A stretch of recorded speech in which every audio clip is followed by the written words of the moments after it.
네, 아바타 다들 이쁘게 잘 만드셨어요? 저는 제 아바타는 보니까 10살 때 모습인 것 같습니다. 거기에 따르는 충분한 그 국가의 국세 일부로 채택을 해놓고 있는데 도 대단히 훌륭한데 오늘 발제 공공의료 포럼 제2차 정책 토론회를 시작하겠습니다. 안녕하십니까. 오늘 공공의료 포럼 제2차 정책 토론회 행사 진행을 맡은 조경애 공동대표입니다. 인사드리겠습니다. 네, 오늘 토론회는 우리 코로나19 4단계 방역 조치에 철저히 준수를 하면서 발표자, 토론자 중심으로 오늘 보건의료노조 생명홀에 참석하고 많은 분들이 현재 메타버스라는 새로운 온라인 세상에 들어오셔서 또 새로운 경험하시고 생방송으로 진행하고 있습니다. 좀 이게 처음 시작하는 거라서 조금 기능적으로 좀 어려움이 있더라도 좀 양해 부탁드리고 새로운 세계로 같이 떠나보시겠습니다. 바쁘신 와중에도 오늘 이 온라인, 오프라인 토론에 참석해 주신 모든 분들께 감사 인사를 드립니다. 있는 코로나19를 겪으면서 전국적으로 공공병원 확충에 대한 사회적인 공감대가 많이 형성이 되고 있습니다. 대전, 부산, 울산, 인천, 대구, 제천, 단양권은 물론 충남 당진시, 경북 경산시, 대구 달성군, 경기도 양주시 와 같이 기초자치단체와 지역 시민단체들도 민관이 협력해서 공공병원 확충 방안을 마련하고 있음을 파악하게 되었습니다. 더욱이 9월 2일에는 전국보건의료노조가 보건복지부와 전격 노정 합의를 이끌어내면서 특히 70개 중진료권마다 공공병원 설립과 공공병원 강화를 추진하기로 하고 발표했습니다. 이런 지방정부와 시민사회 그리고 노정 합의가 반드시 시행될 수 있도록 함께 노력했으면 좋겠습니다. 오늘 이러한 취지에서 공공병원 설립과 운영을 위한 재정을 어떻게 안정적이고 지속 가능하게 할 것인가에 대한 방안을 논의하기 위해서 오늘 이 토론회를 준비하게 되었습니다. 참석하신 내빈을 소개해 드리겠습니다. 공동대표이신 이용빈 의원님과 소병철 의원님 들어오실 거라고 예상을 하고 있습니다. 강창구 공동대표님 참석하셨습니다. 나순자 전국보건의료노조 위원장님 함께 해주고 계십니다. 공공운수노조 사회공공성위원회 김홍수 위원장님 저 뒤에서 참석해주고 계십니다. 또 이지연 좋은 공공병원 만들기 운동본부 공동집행위원장님도 함께하고 계십니다. 새로운 메타버스를 저희가 한번 또 관여하게 되었는데요. 우리 그 공공의료 포럼의 운영위원들과 또 이용빈 의원실의 여러 비서관님들께서 애써주셨습니다. 네, 감사드립니다. 예, 다음은 국민의례 순서입니다. 참석하신 분들께서는 모두 자리에서 일어나셔서 국기를 향해 주시기 바랍니다. 화면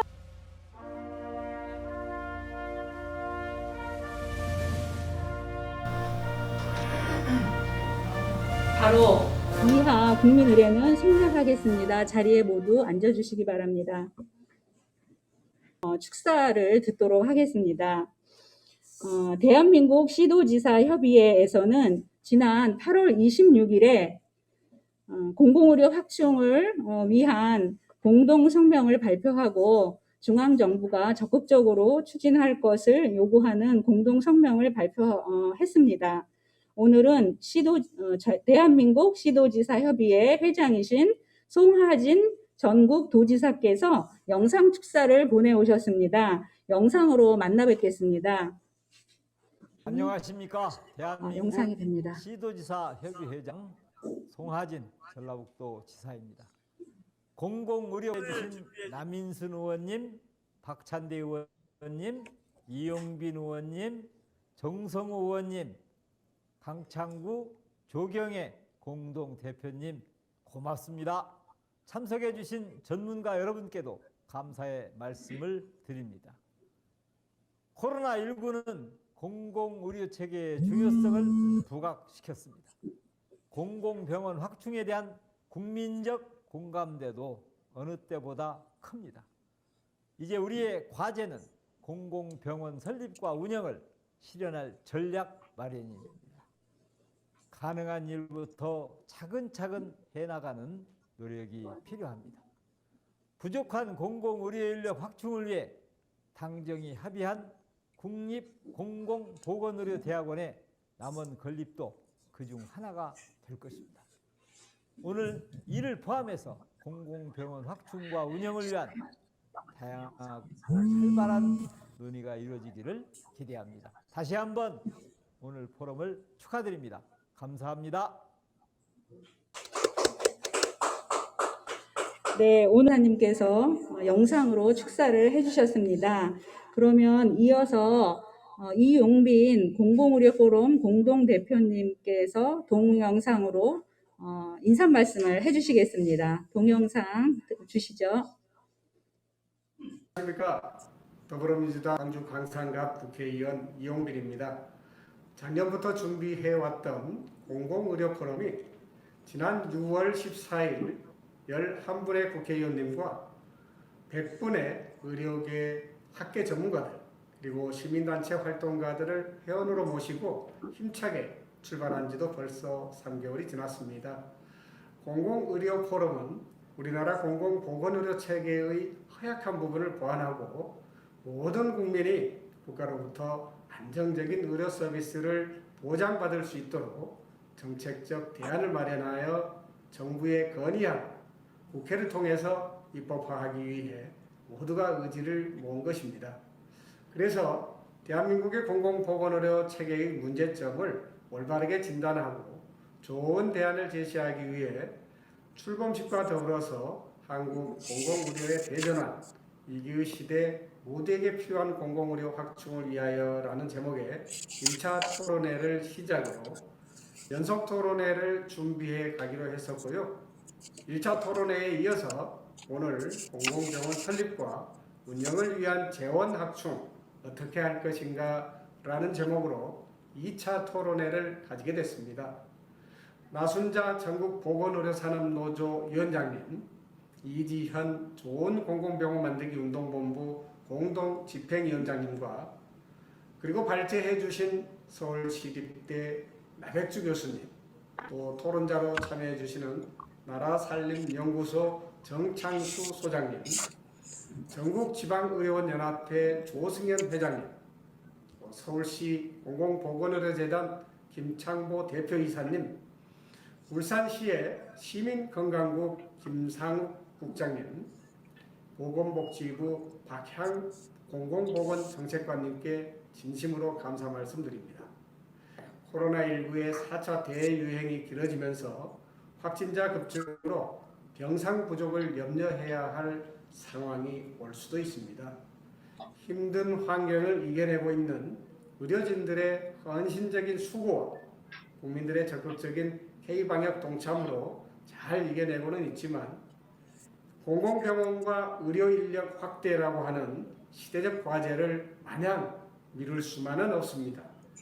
함께 고민하고 노력하면서 해결해 나갑시다. 2차 토론회 준비해 주신 모든 분들께 감사드리고 건승을 기원하겠습니다. 네, 오늘 부탁드립니다.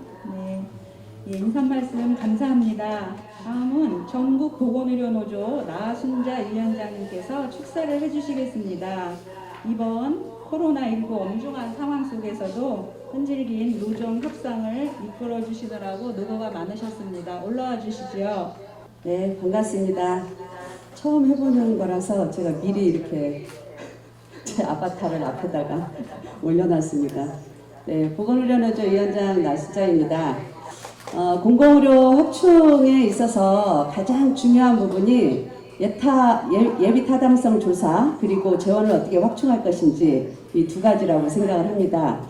그 중에 하나인 재정 확충에 대해서 어떻게 마련할 것인지 오늘 해법을 마련하는 토론회가 저희 이렇게 사무실에서 있게 돼서 굉장히 기쁘게 생각합니다. 우리 보건의료노조는 올해 1월부터 공공의료 확충 그리고 보건의료 인력 확충 어떻게 할 것인지와 관련해서 조직적으로 토론을 준비를 해서 요구안도 확정을 하고 전체 또 투쟁도 결의를 하면서 지난 5월 31일부터 보건복지부와 노정교섭을 시작을 했습니다. 실제로 저희 8만 조합원들이 역량을 총 집중해서 3개월 동안 교섭을 진행을 했고 9월 2일 날 새벽에 극적으로 합의를 하게 됐습니다. 김부겸 국무총리님도 교섭장에 오셔서 직접 노정 합의가 된다면 예산과 이행에 대해서 약속도 해주셨습니다. 이렇게 될 수 있었던 부분은 국민들뿐만이 아니라 여기 계신 분들 모든 분들이 지지를 많이 해주셨고 또 적극적인 관심과 응원을 해주셨기 때문에 가능했다라고 생각을 합니다. 그런 부분에 있어서 이 자리를 빌어서 진심으로 감사를 드립니다. 그리고 무엇보다 보건복지부의 박향 그 공공의료 정책관님이 오신 지 얼마 안 돼서 교섭에 늦게 결합을 하셨습니다. 그럼에도 불구하고 의지를 가지고 공공의료 확충 강화와 관련해서는 합의를 이룰 수 있도록 굉장히 노력을 많이 해주셨고 또 앞으로도 이행하는 데 있어서도 큰 역할을 해야 될 거라고 생각을 합니다. 그래서 이 자리를 빌어서 감사 인사를 드립니다. 이제는 이행을 어떻게 할 것이냐, 어떻게 제대로 하게 할 것이냐 이게 중요하다고 생각을 합니다. 실제로 저희도 그동안에 정부에서 발표한 공공의료 강화 확충이 제대로 이행이 되지 않아서 이런 부분들에 대해서는 이행하게 하는 게 가장 중요하다 생각을 해서 올해 교섭 요구안으로 만들었고 또 교섭을 진행을 했는데 실제로 합의를 하고 난 이후에 저희가 굉장히 중요한 일을 했구나 이런 것들을 새삼 더 느끼게 됐습니다. 어떤 분은 우리나라 죽어가는 공공의료에 불씨를 피워줬다라고 평가를 해주시는 분들도 있고요. 그다음 공공의료의 새로운 지평을 열게 된 계기가 됐다. 이렇게 또 평가를 해주시는 분들이 있어서 저희 조합원들도 굉장히 올해 투쟁에 대해서 자랑스럽게 생각하고 있습니다. 그러나 이게 이제 합의로 끝나는 것이 아니라 이 합의를 어떻게 제대로 이행하게 하는 것이냐 이게 가장 중요하다고 생각을 합니다. 그래서 실제로 이 합의가 이행을 되게 하려면 제도와 예산이 뒷받침됐을 때 생명력을 가질 수 있다고 생각을 하고요. 그 첫 일환으로 오늘 또 토론회가 이렇게 돼서 앞으로 기대도 많이 하고 있습니다. 앞으로 이제 오늘을 이 합의와 또 오늘 토론회를 계기로 해서 실제로 저희 보건의료 노조에서는 이 노정 합의가 제대로 이행하게 되게 할 수 있도록 하반기 국회에서 제도와 예산이 뒷받침될 수 있도록 하는 노력과 그리고 대통령 후보들이 공약으로 채택을 해서 이후에도 제대로 이행되게 할 수 있는 이런 작업들에 집중을 하려고 합니다. 저는 이제 오늘 토론을 계기로 해서 실제로 오늘 여기 토론에 주최하고 후원하는 조직들 뿐만이 아니라 지역에서 공공병원 설립 운동을 하고 계시는 분들 전체가 힘과 마음을 모아서 우리나라의 공공의료가 실질적으로 확충될 수 있는 이런 동력들이 만들어지고 또 계기가 될 수 있도록 함께 노력했으면 좋겠다라는 바람을 가지고 있습니다. 어쨌든 오늘 계기로 해서 우리나라의 공공의료의 설립과 운동에 있어서 새로운 또 지평을 열어가는 계기가 됐으면 좋겠습니다. 고맙습니다. 네, 나순자 위원장님 축사의 말씀 감사합니다. 그럼 다음으로는 41개 시민사회와 노동단체들이 함께하고 있는 좋은 공공병원 만들기 운동본부의 이지현 공동집행위원장님께서 축사를 해주시겠습니다. 예, 안녕하십니까. 지금 잠깐 접속이 끊겼다가 다시 연결이 됐는데요. 예, 좋은 공공병원 만들기 운동본부 공동집행위원장을 맡고 있는 참여연대 이지연입니다. 오늘 토론에 참석해주신 모든 분들, 또 토론을 준비해주신 공공의료 포럼을 비롯한 후원단체들의 감사의 말씀을 전합니다. 유례없는 감염병 상황을 겪으면서 우리 사회 안전망이 여전히 부실하고 공적 인프라도 턱없이 부족하다는 점을 확인하고 있는데요. 특히 병상이 매우 많은 나라지만 코로나 환자를 수용할 공공병상이 턱없이 부족해서 유행 시기마다 병상 부족 현상을 봐야 했고, 의료 인력도 부족해서 현장에서 더 이상은 버틸 수 없다는 외침이 터져 나오는 것을 많은 시민들이 안타까운 마음으로 지켜보고 있다고 생각합니다. 의료 취약계층이나 사회적 약자, 소수자의 건강권 보장 측면에서도 중대한 역할을 담당하는 공공병원이 코로나 대응 체제로 전환되면서 한편에서는 공공병원을 이용하던 사회적 약자들의 의료 공백 문제가 불거진 것도 간과하지 말아야 된다고 생각을 합니다. 많은 분들이 평가하시는 것처럼 이런 상황에서도 공공병원 설립이나 의료인력 확대를 위한 노력이 여전히 부족했다고 보는데요. 모쪼록 오늘 토론회에서 공공병원 설립 확대에 또 걸림돌로 지목되었던 재정 방안에 대해서 정부와 지자체 그리고 시민사회의 역할과 책임을 좀 분명히 해볼 수 있었으면 좋겠습니다. 공공의료의 실질적인 확대 방안에 대한 논의가 한 걸음 진척되는 계기가 되기를 바라면서 좋은 공공병원 만들기 운동본부에 함께 하고 있는 많은 시민단체들 또 보건의료 단체들이 함께 최선을 다해서 함께 활동하겠다는 말씀도 더불어 드리겠습니다. 고맙습니다. 네, 박수 부탁드리고요. 네, 감사합니다. 예, 공공의료 확충을 위해서 함께 하시겠다는 축사와 연대의 말씀 감사합니다. 네, 안녕하십니까. 공공의료 포럼 2차 토론회 좌장을 맡게 된 이용빈 국회의원입니다. 광주 광산갑 출신 마을 의사 국회의원 이용빈입니다. 의원이 함께하는 토론회 중에서는 메타버스로 진행하는 첫 번째 토론회라고 하니까 아주 역사적인 그런 말인데요. 여러 가지로 좀 불편함을 느끼고 계시는 것 자체가 어떻게 보면 우리가 새로운 시대를 열어가는 그런 저항 같은 것이 아닐까 싶으니까요. 이것을 과정을 좀 즐기시는 것이 좋을 것 같습니다. 조금은 서툴고 좀 낯설지만은 우리가 새로운 시대로 변화해가는 그런 하나의 즐거운 고통이 아닐까 그런 생각 들고요. 이 공공의료라고 하는 세상 역시 이 새로운 시대에 걸맞는 방식으로 새로운 상상력으로 공공의료를 새롭게 만들어가야 된다 하는 점에서 이 메타버스 세계의 공공의료를 오늘 한번 함께 생각해 보면 좋겠습니다. 오늘 토론에 사용하는 이 메타버스 앱은 이 SK텔레콤이 최근에 출시한 이 브랜드인데요. 오늘 토론회 진행을 위해서 도움을 주신 SK텔레콤 임직원 여러분과 그리고 특히 이승학 부장을 굉장히 칭찬해 드리고 싶습니다. 네, 감사합니다. 이 기기 사용과 관련해서는 잠깐 쉬시는 동안에 충분하게 적응을 하셨으리라 보고요. 우리 공공의료 포럼에 함께 하시는 분들은 워낙에 IT 쪽으로 밝으실 것 같은데 잘 적응하고 계십니까? 네. 아바타를 움직일 수 있다는 거는 오래된 그런 당연한 문화일 것 같은데 좀 낯선 분들도 계신가요? 네, 아바타 다들 이쁘게 잘 만드셨어요? 저는 제 아바타는 보니까 제가 만들긴 했는데 제가 한 10살 때 모습인 것 같습니다. 상단에 마이크 모양의 표시가 있는데요. 발언을 하지 않는 분들은 음소거를 해두시는 것이 진행에 도움이 될 것 같습니다.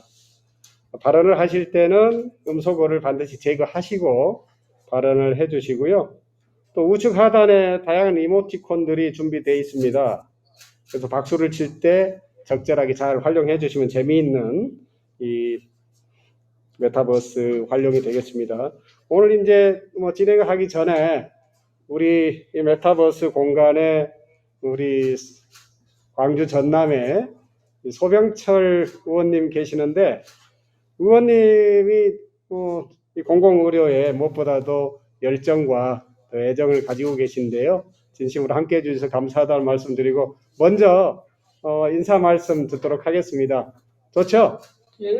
네. 소병철 의원님, 네, 감사합니다. 버스에서 이 마이크 음소거 네, 해제하시고 인사 말씀 부탁드리겠습니다. 네, 이용빈 의원님 감사합니다. 안녕하십니까. 방금 소개받은 더불어민주당 순천갑 국회의원 소병철입니다. 먼저 공공의료 포럼 2차 토론회 개최를 축하드립니다. 토론회를 위해 애써주신 조경애 강창구 공동대표님, 나승자 위원님, 그리고 우리 이용빈 의원님께도 감사 말씀드립니다. 코로나19 4차 대유행으로 인해 전라남도와 순천에서도 누적 확진자가 급증했습니다. 힘겹게 대처하고 있지만 매일매일이 위태롭습니다. 이제 순천을 비롯한 전라남도는 공공병원 확충과 공공의료 강화가 더 이상 미룰 수 없는 과제가 되었습니다. 오늘 포럼을 준비하는 과정에서 자료를 하나 보니까 2019년에 발표된 지방의료원에 대한 지원을 보면은 경기의료원은 3,600억 원에 대한 369억 원에 대한 지원이 있는 반면에 우리 순천의료원은 5억 원에 불과했습니다.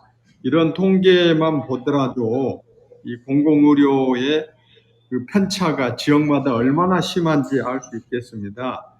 오늘 토론회에서 공공병원 설립을 현실화할 수 있는 방안, 앞서 나성자 위원장님께서 이제는 실행이 필요하다는 말씀에 적극적으로 공감합니다.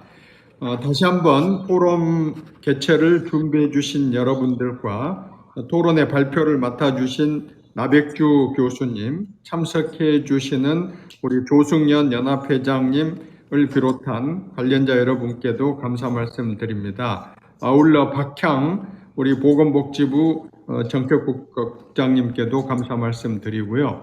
이 메타버스라는 새로운 회의 양식을 위해서 기술적으로 지원해 주신 SK 관계자 여러분께도 감사 말씀드립니다. 오늘 포럼에서 실질적이고 알찬 결실이 있기를 기원하면서 축하 말씀 가름합니다. 감사합니다. 네, 우리 소병철 의원님께 뜨거운 박수 부탁드리겠습니다. 감사드립니다. 오늘 공공의료 포럼에서 주최하는 2차 정책 토론회는 공공병원 설립과 운영을 위한 재원을 어떻게 할 것인지가 주제입니다. 참여해 주신 분들을 한 분 한 분 소개해 드리도록 하겠습니다. 먼저 오늘 발제를 맡아주신 서울시립대 나백주 교수님 참석해 주셨습니다. 예, 반갑습니다. 다음은 토론자로 함께 해주신 분들을 소개해 드리겠습니다. 정창수 나라살림연구소장님, 반갑습니다. 네, 조승연 전국지방의료원 연합회장님, 김창보 서울시 공공보건의료재단 대표이사님, 또 김상육 울산시 시민건강국장님, 네, 그리고 박향 보건복지부 공공보건정책관님은 메타버스로 참여하시는 거죠? 네, 반갑습니다. 네. 감사합니다. 메타버스라고 하는 게 참 생소한데요. 아마도 이 메타버스를 통해서 미래를 꿈꾸는 그런 플랫폼이 되지 않을까 싶은데 어떤 분들은 이 메타버스를 통해서 남북이 하나의 문명을 만들어가는 큰 어떤 완충 지역이 메타버스에 이루어질 수도 있다, 이런 상상을 하시는 분도 계시더라고요. 그만큼 메타버스가 시민들을 여러 다양한 의제들을 이해관계를 뛰어넘는 그런 연대와 협력의 공간으로도 설정할 수 있다라고 하는 상상을 해봅니다. 그럼 나백주 교수님의 발제를 시작으로 방금 소개해드린 토론자 순서로 토론을 진행한 후에 오늘 토론회에 참석해 주신 방청객분들과 질의응답 시간을 갖도록 하겠습니다. 먼저 나백주 교수님 메타버스 중앙무대에 나오셔서 발제 부탁드리겠습니다. 여러분 뜨거운 박수를 쳐주시고요. 메타버스에서도 환호해 주시기 부탁드리겠습니다.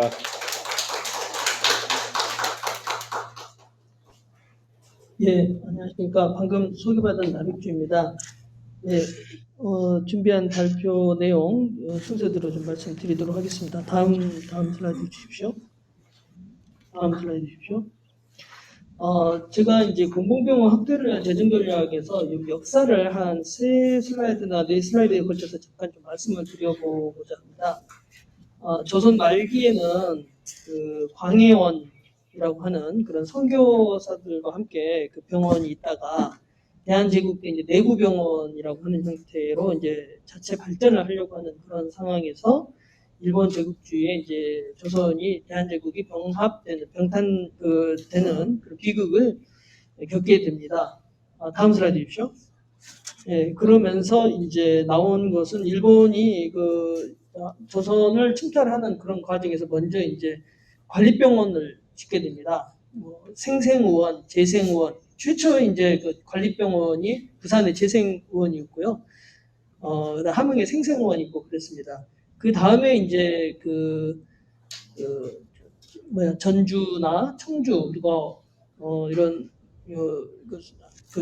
이제 세 군데에 자해의원을 설치를 해가지고 이건 역시 이제 관리병원입니다. 그렇게 이제 하다가 19년도쯤에 이것을 도로 넘기면서 도 자해의원이 이제 생기게 됩니다. 근데 이게 이제 재밌는 것이 처음에 자해의원이 생길 때는 조선 사람들한테 진료비를 절반으로 깎아주겠다 하는 이런 조항이 있다가 도 자해의원으로 되면서 이런 조항들이 이제 빠지게 됩니다. 그때 당시만 하더라도 그 도립병원이라 하더라도 굉장히 돈을 비싸게 받고 그러다 보니까 조선 사람들이 거의 이용을 하지 못했습니다. 그러다가 이제 25년도 전후로 해가지고 이 자해의원을 자해도 하지 시혜를 베풀지도 않는데 해서 이 도립의원으로 이제 바꾸게 되는 그런 상황이 이제 됩니다. 해방 후 미군 정부부터 이제 도립병원으로 되긴 했습니다만은 이게 이제 그 의사들이 되게 많이 빠져나가가지고 정상적인 운영이 어려웠었고 또 약품 지원을 했었는데 당시 이제 의원을 개설할 수 있는 의사들에 의해서 이 약들이 이제 또 소진이 되고 이러면서 스스로 벌어서 이렇게 병원 운영이라 하는 자치제 병원 이 이야기가 나왔었습니다. 근데 이제 시행되진 않았었습니다만은 당시 얼마나 어려웠었는지를 이제 보여주는 부분입니다. 또 47년도에 그 동아일보의 지면을 중심으로 국가의 보건 의료체계를 어떻게 할 건가와 관련해서 국가가 공공병원을 좀 짓고 이렇게 활성화를 시켜야 한다 이런 주장이 있었지만 당시 보건후생부 장관이었던 이용설이라는 분은 국가 재원이 부족하기 때문에 민간의 자발적인 종합병원 설립을 기대한다 이런 식으로 지금 이야기가 됐던 부분입니다. 다음 슬라이드 주십시오. 이후 이제 도립병원이 이제 국립화 추진이 안 됐었고 그런 가운데에서 경찰이나 교통부에서는 독자적으로 직원부대 관리병원을 설치하기도 했습니다.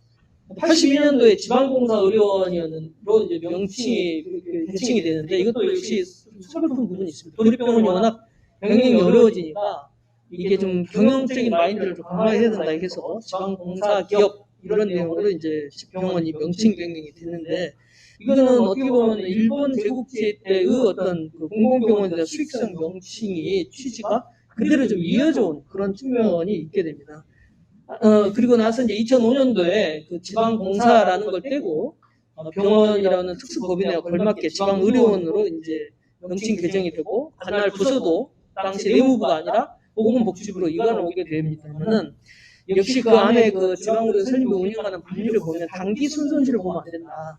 해서 적자를 허락하지 않는 이런 모습들이 좀 보이면서 이 공공병원의 어떤 공공적 취지가 좀 무색한 그런 측면들이 이제 있게 되어집니다. 다음 슬라이드 주십시오.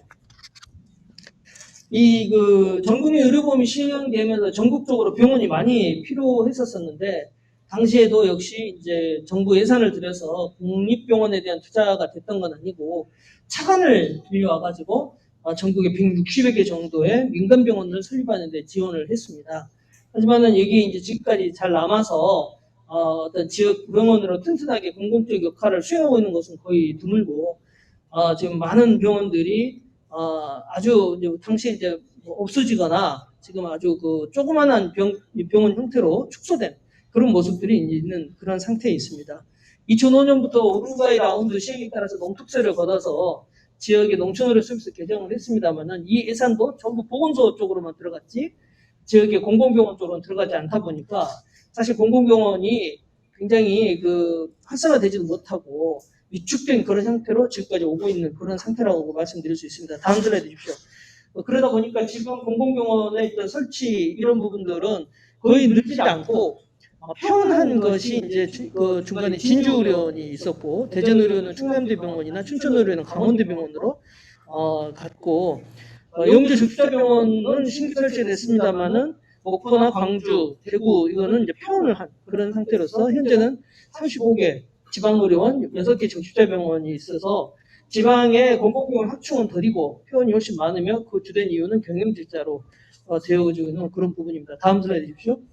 그래서 이게 지금 그 아래 그래프를 보시면은 전체 그 사람들의 어떤 건강과 질병 장애에 따라서 그 기능을 보면 그 기능이 확 떨어지는 그 질병 구간에 보통 치료 서비스가 많이 집중이 되고 이 부분은 보통 민간병원이 많이 합니다만은 사실 건강이라고 하는 전체 영역에서 보면 건강할 때 예방을 할 수 있도록 하고 또 질병의 끝부분에 장애가 있었을 때 그 후유증을 재활시킬 수 있도록 하고 비록 사망에 이른다 할지라도 호스피스 같은 그런 말기 치료를 해줘야 되는 그런 부분이 있습니다만은 이게 이제 그 기능상 워낙 변화가 크게 없다 보니까 이쪽은 치료 서비스에 집중되지 않고 그런 그 어떤 예방이라거나 재활이라거나 이런 부분들은 이제 소홀하게 되는 부분이 있습니다. 이외에도 재난 대응이라거나 이런 부분들도 이제 민간 병원 위주로 하게 되면은 잘 안 되어지는 그런 측면이 있다는 것입니다.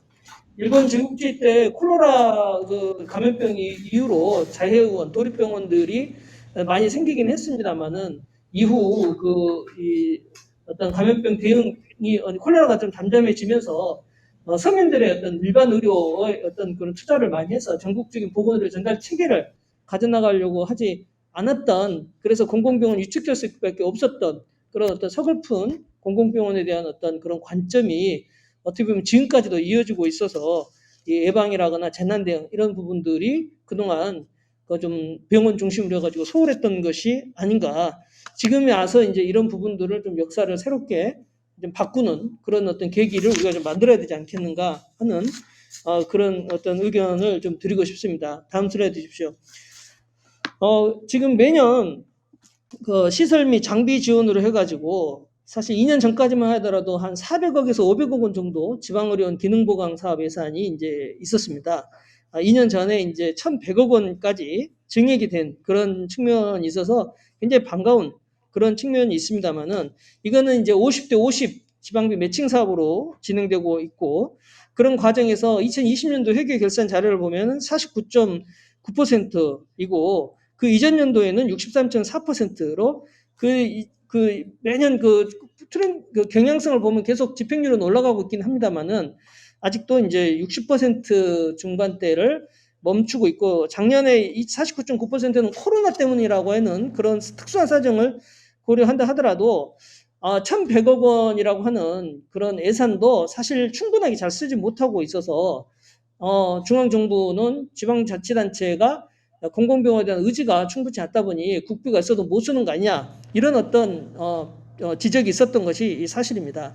하지만 지원의 단가가 사실 공공병원을 좀 제대로 지으려고 했었을 때의 그 단가 이런 측면에 비하면 현실에 좀 미치지 못하고 있고 지원 한도액도 지금 이제 사실 그 예비 타당성을 거쳐야 되는 것이 500억 원이고 국비가 300억 투자 이 부분에 해당되다 보니까 보통은 이제 그렇게 좀 지원 액수가 좀 작은 지원 한도액이 좀 작은 그런 어떤 문제가 좀 있었습니다. 그리고 이제 그 지자체에서도 건축직 배치가 좀 안 되는 그런 측면도 있었고 중앙정부에서도 이런 데 대한 기술 지원을 할 수 있는 시스템이 충분하게 돼야 되는데 담당 그 기술 지원 인력이 2명만 매달리고 있어가지고 사실 이게 17개 시도에 대한 어떤 기술 지원은 상당히 지금 어려운 그런 실정이 있어서 이 집행률이 저조한 것도 어떻게 보면은 그런 체계의 어떤 문제에서 비롯되는 것이 아닌가 이렇게 이제 생각이 될 수 있습니다. 다음 슬라이드 주십시오. 이 가운데서 지금 코로나19를 거치면서 신종감염병 대응을 위해서 지방자치단체별로 이제 공공병원이 필수라고 하는 그런 인식이 많이 높아지게 됐었고, 또 이 가운데서 이제 중환자도 이제 생기게 되는데, 이 공공병원에서 중환자 진료 역량이 불충분하다 보니까 이 부분까지 이제 갖춰서 지역 완결적인 그런 어떤 기능을 갖추도록 충분한 규모와 기능을 구비를 해야 한다 하는 이런 어떤 주장들이 이제 많이 생기게 됐습니다. 그런 가운데서 최근에 여기 이제 보건의료 노조에서도 코로나라고 하는 그런 악조건 속에서긴 하지만 공공병원 확충과 또 공공병원에 있는 인력의 정규 인력을 확대하는 그런 어떤 절박한 요구를 가지고 해서 굉장히 어떤 시대적인 어떤 관심을 좀 촉구하는 그런 어떤 큰 의미를 거둔 사례가 있었다고 보여집니다. 그래서 지금 이제 이런 내용들을 봤었을 때 공공병원 없는 중진료권도 지금 24곳이나 있고, 그나마 있는 것도 서울의료원 제외한 다른 공공병원은 병상 규모가 작아서 제대로 된 신종감염병 대응과 또 기존의 또 서민 진료를 충분히 감당하기 어려운 그런 측면이 있다는 것입니다. 다음 슬라이드 주십시오. 네, 그래서 지금 현재 전체 공공병원에 확충을 한다고 그랬을 때 비용을 한번 저희가 간단히 계산을 해보았습니다. 이거는 어디까지 추계일 뿐이긴 하지만은 24곳의 공공병원이 없는 곳이 다 한 400병상 규모로 신축을 해야 된다라고 했었을 때 병상당 4억으로 잡고 한 3,8천억 원 정도가 나오고, 기존 공공병원이 너무 규모가 작기 때문에 평균 100병상 정도로 증축을 해야 한다. 이렇게 해서도 한 1조 800억 정도가 이제 나옵니다. 그리고 이제 이 이외에도 인력 충원이라거나 또는 서민 진료, 그다음에 이제 의무 비급여에 대해서 어떤 낮은 그런 어떤 수가를 유지하면서 불가피한 적자가 발생하게 되는 그런 측면에 있어서도 보존을 해준다라고 하면 전체적으로 예산이 꼭 좀 들어가야 된다는 것이 5조 이상이 금방 계산이 나오는 그런 상황이라고 저는 보았습니다. 또 어떤 우리 이제 참여연대에서는 인구 1000명당 0.7병상 정도 공공병상이 증설이 되어야지만이 전체 OECD 어떤 수준까지는 갈 수 있지 않냐, 이렇게 해서 13조 원 추정을 한 그런 측면도 있습니다. 어쨌든 지금 현재 매년 1,100억 원이라고 하는 예산 규모는 이런 시급한 공공병원 확충이라거나 인력 충원, 그다음에 불가피한 적자 지원과 관련된 이런 어떤 예산 규모를 전체적으로 봐도 너무 택도 없고 10년이 걸려도 1조 정도 약간 넘는 그런 건데, 도대체 공공병원을 언제 확충할 수 있는지에 대한 그런 의문이 드는 것이 이제 사실이라는 겁니다. 다음 슬라이드 주십시오. 그리고 이제 또 아까 제가 잠깐 말씀드렸지만은 이 공공병원이 운영을 하다 보면 이 불가피한 적자가 발생하는 그런 측면들이 좀 있습니다. 그리고 인건비 지원이 이제 또 상당히 중요한 문제고, 특히 지금 현재 의사 파견 사업을 국립대병원을 중심으로 해가지고 하고 있습니다만은, 이게 이제 실제 국립대병원에서 근무하는 실력 있는 의사의 근무 지원 형태가 되고 있지 않는 그런 모습이고, 사실 국립대병원 의사들이 아예 거기서 근무를 한다기보다도 필요한 수술이나 검사나 이런 부분 때 잠깐 와서 기술 지원하는 형태로 돼야 되고, 실제로는 지역의 공공병원 인력이, 의사 인력이나 이런 간호사 인력이 제대로 늘어나는 그런 어떤 내용들이 이제 돼야 됩니다. 이런 부분들이 이게 적자가 이제 발생하는 부분이라 일선 공공병원과 지자체에서는 쉽게 그거를 늘리지 못하는 그런 어떤 측면이 있다는 것입니다.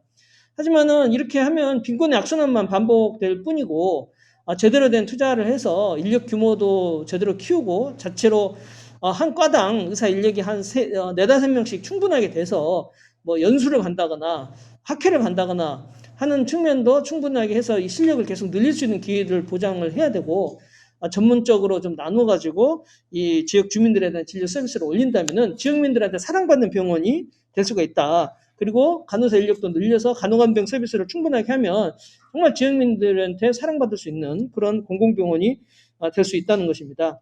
그렇기 때문에 어떤 그런 측면에서 이 공공병원이 감당하게 되는 불가피한 적자를 충분하게 지원해주는 시스템이 있어야 되는데, 사실 진주의료원 표원 때 보건복지부 하고 국회에서 그런 연구를 해놓고도 실제 이게 활용이 되지 못해서 안타까운 그런 부분인데, 사실 서울시에서는 이런 부분들이 이제 시행이 되고 있는 목표 손실제로 해가지고 활용이 돼서 예전에 불가피실제로 활용해서 지금 했는데 그 이후로 공공병원들의 공공성이 참 비약적으로 발전한 그런 측면이 있다 하는 것도 좀 참고가 됐으면 좋겠습니다. 다음 슬라이드 주십시오. 지방 매칭도 지금 기능보건 사업에 50대 50 비율을 정하고 있고 최근에 도 지역에 한해서 60대 40까지 이렇게 이제 그 내용들을 하고 있기는 합니다만은 사실 이게 이제 일선 지자체에서 충분한가 하는 그런 비판과 회의적인 시각이 많이 있는 것도 사실입니다.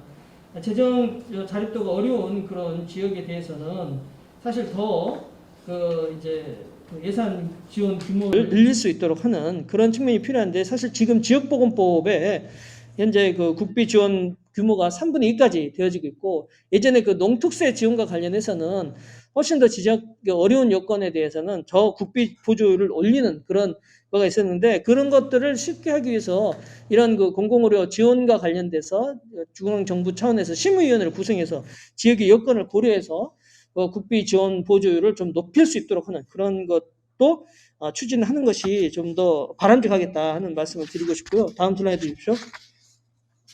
그리고 이제 예비 타당성 문제 아까 제가 말씀드렸습니다. 총 사업 규모가 500억 이상일 때 예타를 하고 있습니다만은 이런 부분들은 사실 보건복지부도 그렇고 지방자치단체도 그렇고 예비 타당성이 지금 공공병원이 통과가 어렵다는 걸 알기 때문에 그래서 병원을 작게 지으려고 이렇게 하는 경향이 있게 되고 이게 이제 쉽게 도전하기가 어려운 그런 굉장히 큰 장벽이 되어지고 있다는 겁니다. 그래서 이 부분에 대해서 이 지금 그 이런 현실성들을 좀 감안했었을 때 예비 타당성 조사를 할 제도 개선이 굉장히 시급한 문제고 아예 이제 이 부분에 대해서 폐지를 하거나 아니면은 저기 1,500억 원 정도 이상의 어떤 현실성을 이제 고려해가지고 그 이상이 넘을 때 예비 타당성을 한다거나 또 경제성 평가에 뭐 지금 그 저기 응급한 질환에 대한 그런 사항만 있는 게 아니라 만성 질환이나 기타 여러 가지 측면들이 지금 고려돼야 되는 부분이 있다라고 생각되어집니다. 그리고 예비 타당성과 관련해서도 한 말씀 꼭 드리고 싶은 것은 그 보고서에 보면 중앙정부의 공공병원에 대한 정책을 참고해가지고 예타 어떤 그 통과를 결정한다 이렇게 되어져 있는데 사실 지금 현재 정부가 공공병원과 관련된 그 확장적 그런 계획이 없다 보니까 이 부분들이 그 예산부서에 그런 어떤 소극적인 예타 판단을 하는 그런 내용들이 되는 것이 아닌가 하는 그런 생각이 들고요. 최근 신균종 감염병 대응과 관련해서 이런 어떤 공공병원 확충의 시급성을 고려해 봤을 때 한시적으로라도 예비타당성 면제를 좀 해주는 것을 강력하게 주장을 하고 싶은 바입니다. 다음 슬라이드 주십시오. 그리고 이제 지방자치단체도 공공병원에 대한 투자를 좀 강화하는 그런 부분이 좀 있어야 된다고 봅니다. 지방자치단체 예산이 충분하냐 그렇지 않느냐 뭐 이런 여러 가지 논란이 있는 것도 이제 사실입니다만은 저는 이제 국비 지원 방식이 수요 기반에서 비례 배분하는 방식이 있고 공모를 통한 경쟁을 통해서 배분하는 방식이 있다고 할 때 이미 행정체계가 안정화되어져 가지고 있는 그런 시스템에서는 수요 기반 비례 방식이 비례 배분 방식이 어느 정도 효과가 있다고 보여지지만은 지금 공공병원이 없거나 또 공공병원에 대한 투자 우선순위가 굉장히 낮은 그런 측면에서는 수요 기반 비례 배분이 좀 효과는 많이 떨어진다 이렇게 생각을 합니다. 그래서 지방자치단체로 하여금 공공병원을 유치했을 때 뭔가 자랑이 될 수 있게끔 어떤 그 규모 있는 공공병원이 될 수 있도록 표준 모델을 만들고 또 그런 것을 이제 공모를 통해서 경쟁을 통해서 이렇게 지원하는 그런 내용들이 상당히 좀 바람직하지 않을까 이런 생각을 하고 있고요. 이 과정에서 체계적인 그 공공병원 확충에 대한 기술 지원을 중앙정부가 시행할 수 있다라고 한다면은 충분하게 이 공공병원의 어떤 확충들을 좀 빠르게 해나갈 수 있는 그런 어떤 전략이 될 수 있지 않겠나 이런 생각을 해봅니다. 네. 그래서 저는 이 부분을 고려했었을 때 일반 회계 방식이 어떤 좀 수요 기반의 비례 배분 방식이라고 한다면은 기금 방식으로 해가지고 좀 공모를 해서 이렇게 좀 기술 지원을 통해서 좀 빠르게 공공병원을 확충할 수 있는 그런 방식이 좀 낫지 않을까라는 그런 어떤 말씀을 드려봅니다. 다음 슬라이드 주십시오. 그리고 이제 공공병원 재정 투자에 있어서도 부지 매입이나 건물 신축 뭐 이런 부분들에 있어서 시간 소요가 많고 충분한 계획을 거쳐야 되는 그런 부분이 있고 또 이제 민간 병원을 매입해서 공공병원을 지을 수도 있고 하는 그런 부분이 있기 때문에 특히 일반회계 예산 방식은 조금 더 어려운 그런 부분이 있지 않나 이런 생각을 해봅니다. 그리고 이제 지방자치단체 내에서도 이 그 기금 제도를 만들어서 부지 매입이나 어떤 민간병원 매입 등에 활용하도록 하는 그런 부분들이 지역 공공병원 확충에 상당히 유리할 수 있기 때문에 광역 지방자치단체 차원에서 공공의료 기금 제도를 신설하는 것을 제안 드리는 바입니다. 다음 슬라이드 주십시오.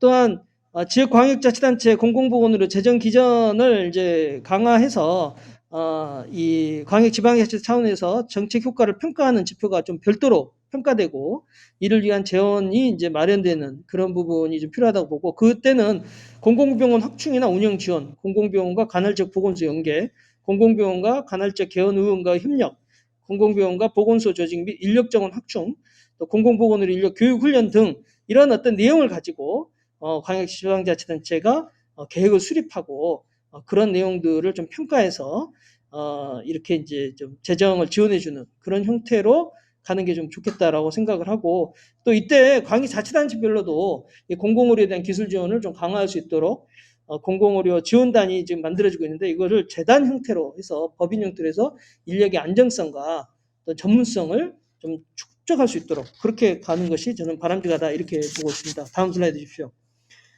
또 이를 가능하도록 중앙정부도 집중적인 공공병원 기능 선진화 및 시설 장비 현대화 중기 계획을 좀 만들어서 뭐 감염병 등이나 간호간병 통합 서비스, 그다음에 만성병 지원, 그다음에 취약지에 대한 의료 지원, 또 보건소 연계 지원 이런 부분들을 좀 해서 정말 이번 기회에 한국의 그 보건의료 체계가 가진 거실적인 문제점들을 좀 해소하고 이 정말 우리 한국의 보건의료를 전반적으로 공공적으로 선진화할 수 있도록 이렇게 하는 내용들이 좀 필요하다 이렇게 좀 보고 이를 가능하기 위해서 건강증진기금에서 약 40% 정도를 의무 할당을 해가지고 지역 공공보건의료 확충 개정을 신설하는 그런 법 개정을 해가지고 이 내용들로 이제 그 지역의 공공병원 확충에 이거를 쓸 수 있도록 이렇게 하는 것이 좀 필요하다 이렇게 생각을 좀 해봅니다. 그리고 현재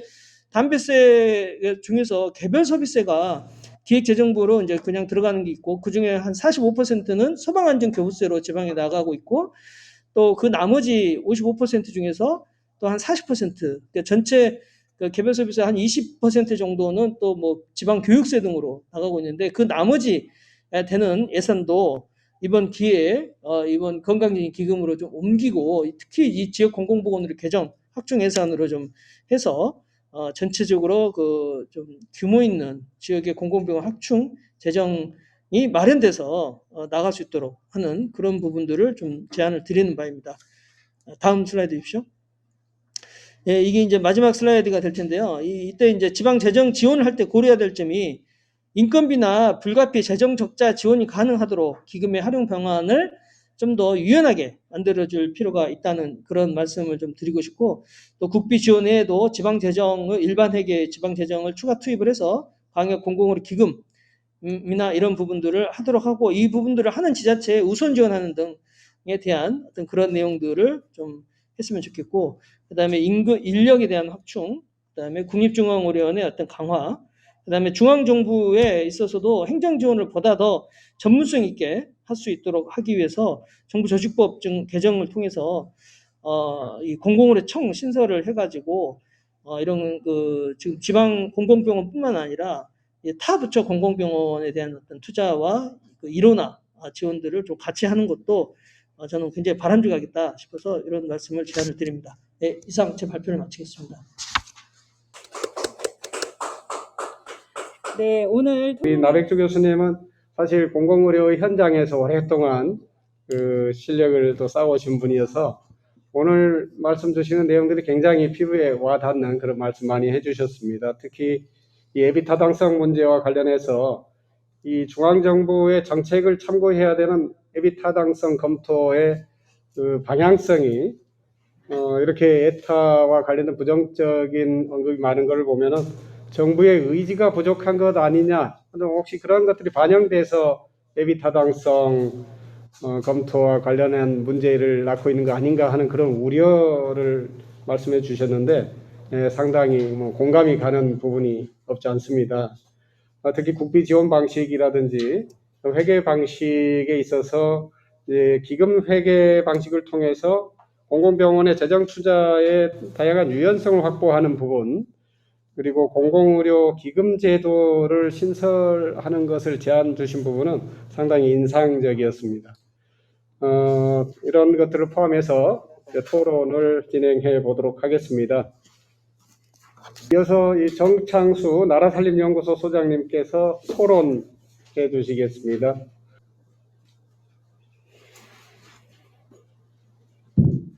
네, 나라살림연구소 정창수입니다.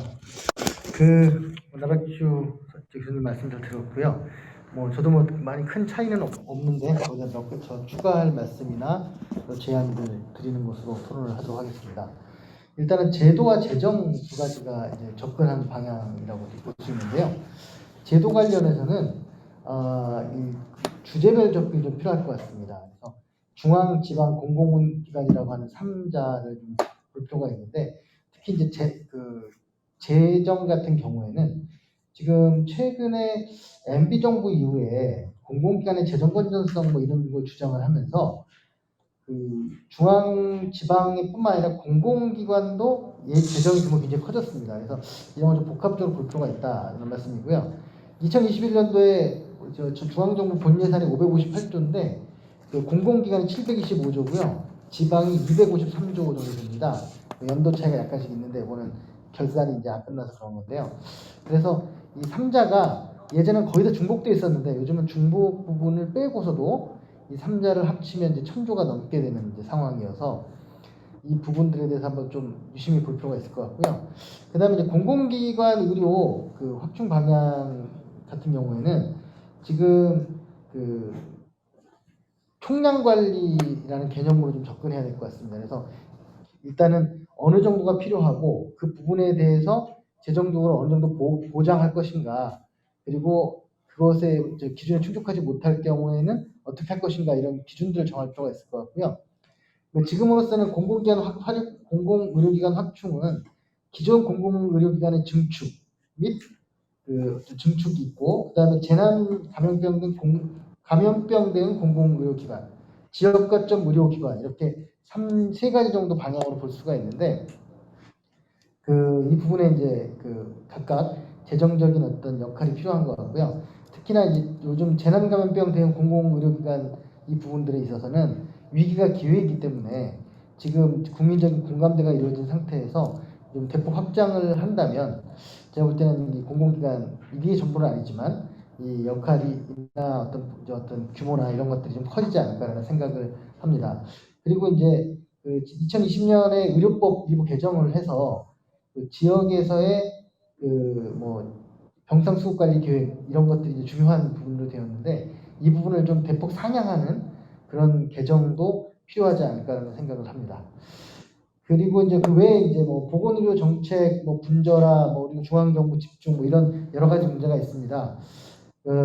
그리고 이제 예비타당성 제도는 이제 앞에서 말씀을 하셨는데, 예비타당성 제도 같은 경우는 지금 500억 원인데요.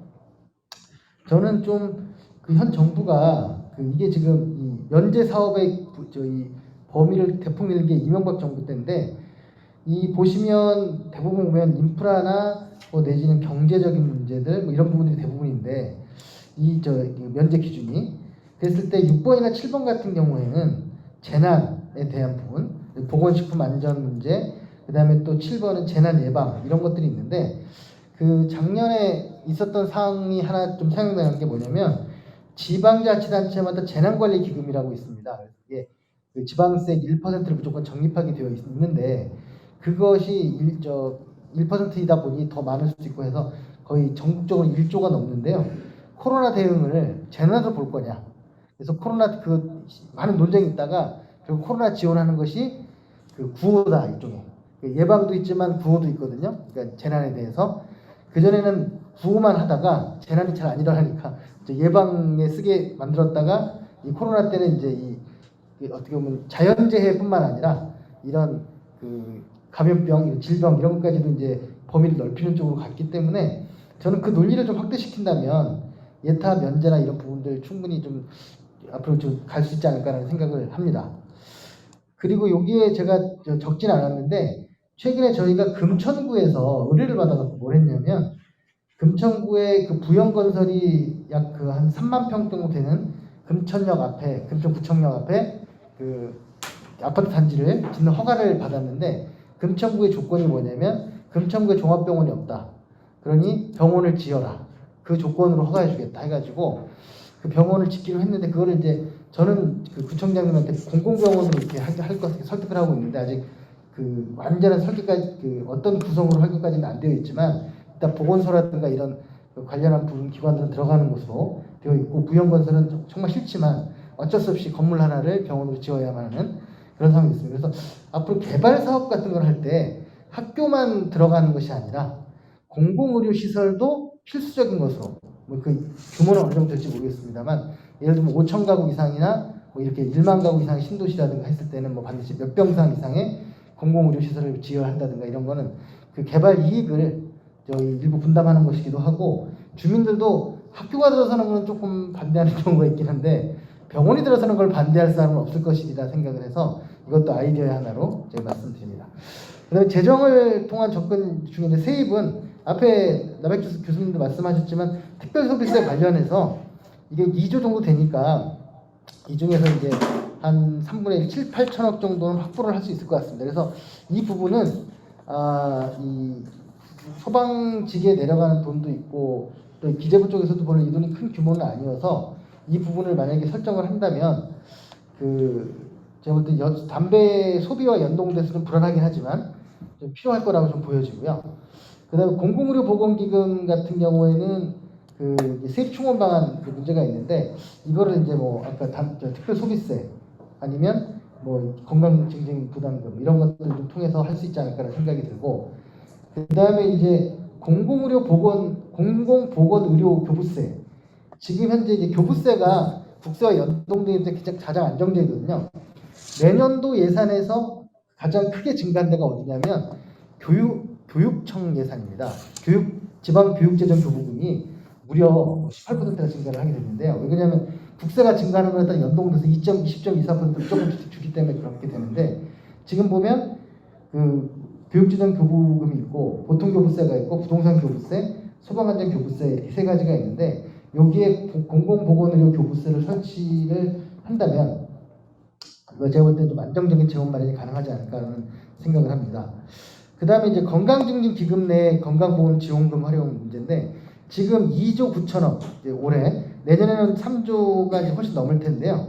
지금 보면 건강보험제도 운영에 1조 9천억 지원하는 거 말고는 굉장히 적습니다. 지금 전체 그 총지출 3조 4천억 중에서 2조를 가깝게 그걸 내버리고 나면 1조 4천억 남는데 그 48쪽 보시면 그 기금 예수금 이 4,500억 그 다음에 그 여유자금 운용이 3,900억입니다. 그래서 합치면 8,500억 정도 되는데 그 얘기는 그 이 건강 증진 부담 증진 기금 안에 그러니까 건강보험 지원 그 안에 건강보험제도 운영에 지원하는 2조를 빼놓고는 거의 이 지금 두 개 합치면 7,500억이니까 거의 한 7,500밖에 다른 곳에 쓰고 있지 않다 이렇게 보여집니다. 그러다 보니까 그게 뭐 국립중앙의료원이라든가 이런 거 몇 개 하고 나면 이제 사업이 별로 없고 굉장히 작은 단위의 사업들만 준비를 합니다. 그래서 지금 1년에 보통 3, 4천억씩 지금 여유자금이 늘어나고 있는 것으로 보여집니다. 이거는 단순히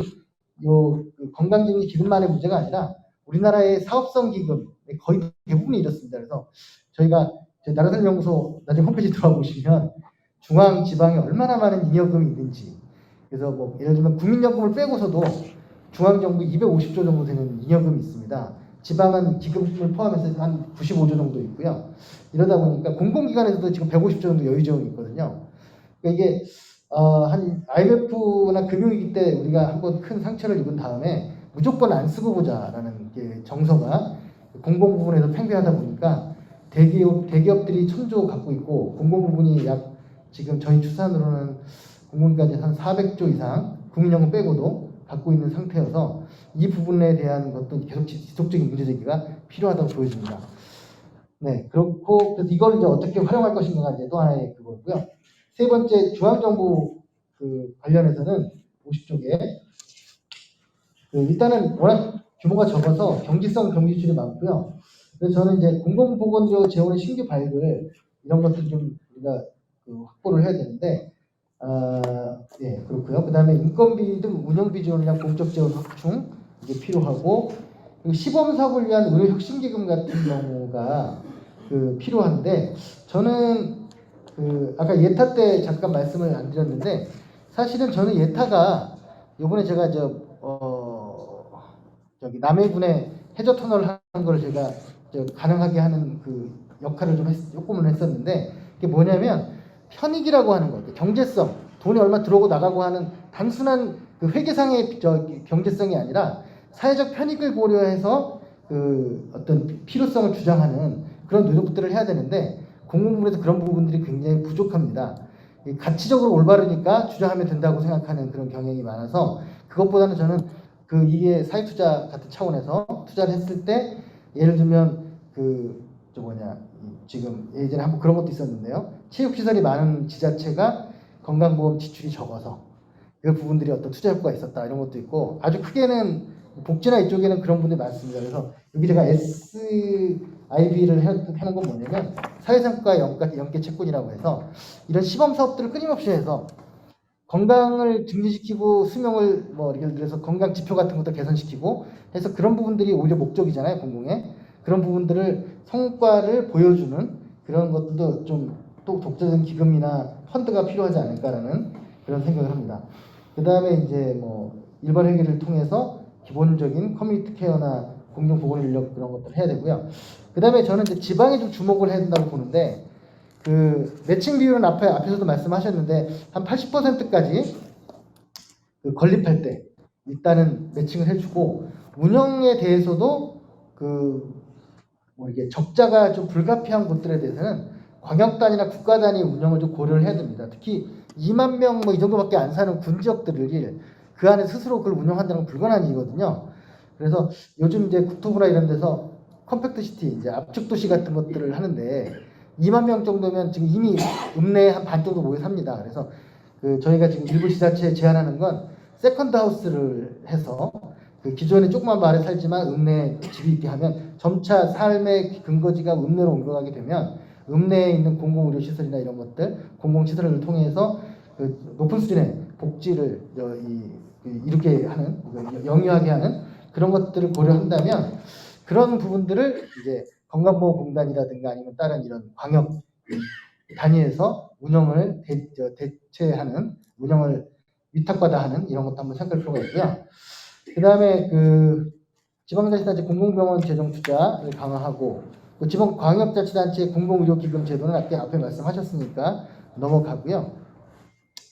그 다음에 이제 포괄보조금 문제가 있는데요. 균형발전 특별회계라고 하는 10조 정도 되는 그 재정이 있습니다. 이게 옛날에 양여금 제도가 계속 변해서 이렇게 된 건데 이것이 이제 균형발전을 공모를 하는 건데 이 10조가 지역의 10조를 만나서 매칭을 해서 지역개발 사업을 주로 하는 20조가 넘는 이런 건데 여기에 보건 부분이 거의 없다고 봐야 됩니다. 다른 계속 공단을 만들거나 이런 대부분 경제 투자에 집중돼 있거든요. 그래서 만약에 우리 정부의 존립 이유가 무엇인가라고 했을 때 지금 경제 투자는 지금 주요 국가에서 거의 하지 않습니다.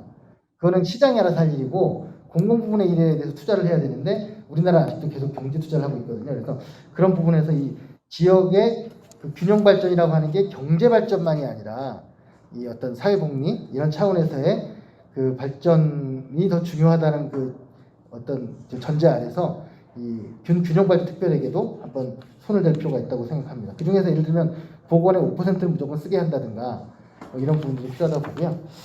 그 다음에 이제 52쪽에 보시면 시도 자율권도 자율권인데 보통교부세 산정 기준에 공공의료 병상수를 추가하는 게 저는 이게 제일 중요할 수 있다고 봅니다. 왜냐하면 지금 현재 2022년도 예산안에 교부세가 64조입니다. 그래서 역시나 세금이 증가했기 때문에 지금 굉장히 크게 23%로 증가를 하는데 여하튼 64조가 되는 돈이 그 지역의 부족한 재원을 메꿔주는 걸로 쓰여지는데 그 부족한 재원의 판단 기준은 재정 수요거든요. 재정 수요의 첫 번째 기준은 면적, 인구, 자동차 이렇게 쭉 나가는데 하다못해 갯벌 면적까지도 포함이 됩니다. 그런다고 했을 때 거기에 이제 건강에 대해서 무엇을 반영할 것인가? 그때 제가 볼 때는 공공의료 시설을 기준으로 하는 게 제일 좋지 않을까라는 생각입니다. 그래서 만약에 병상을 많이 설치할수록 재정 수요를 인정받는다면 그러면 더 많이 하겠죠.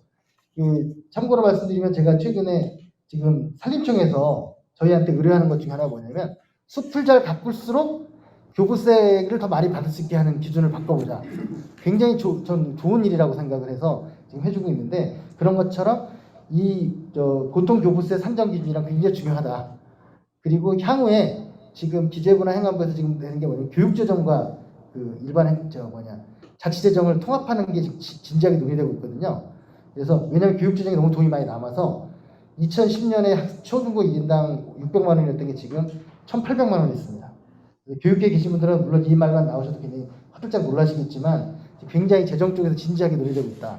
그래서 왜냐하면 교육 자체가 초중고 학생들만의 교육이 아니라 전 주민의 교육이 되고 있기 때문에 그런데 아무튼 넘어가고요. 그 다음에 공공기관 관련해서 공공의료기관의 확대. 최근에 건강보험공단과 작업을 하다 보니까 그 경영이 굉장히 개선되고 있습니다. 지방의료원이.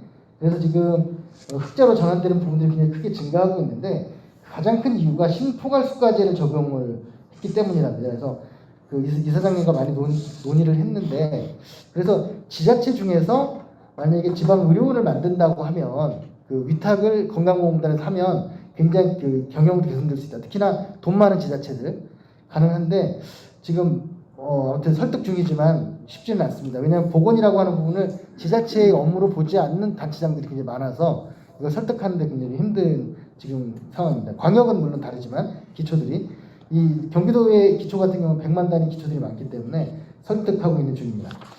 네, 그래서 뭐 만약 그런 것들을 만들었을 때 공공병원 관리공단 같은 것을 가지고 이걸 이제 운영을 한다든가 하면은 저는 제가 이제 이번에 일산대교나 이런 거 볼 때도 그러는데요.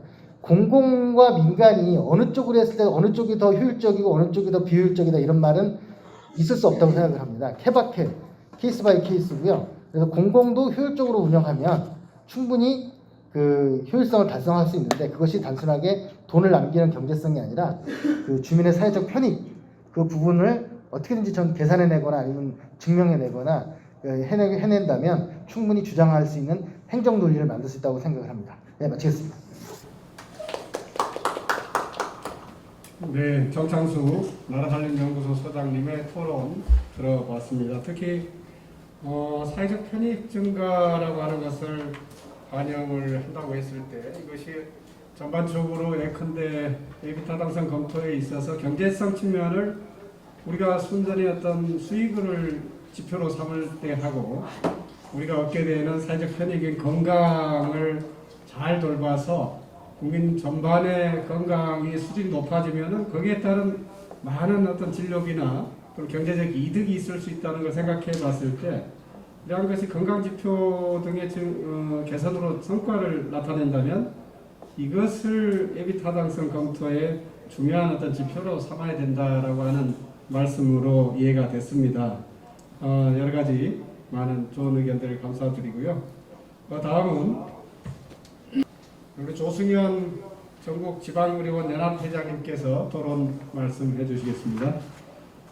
안녕하십니까. 인천의료원장 조승현입니다. 의원님, 공공의료 토론 관계자분들께 감사의 말씀드립니다.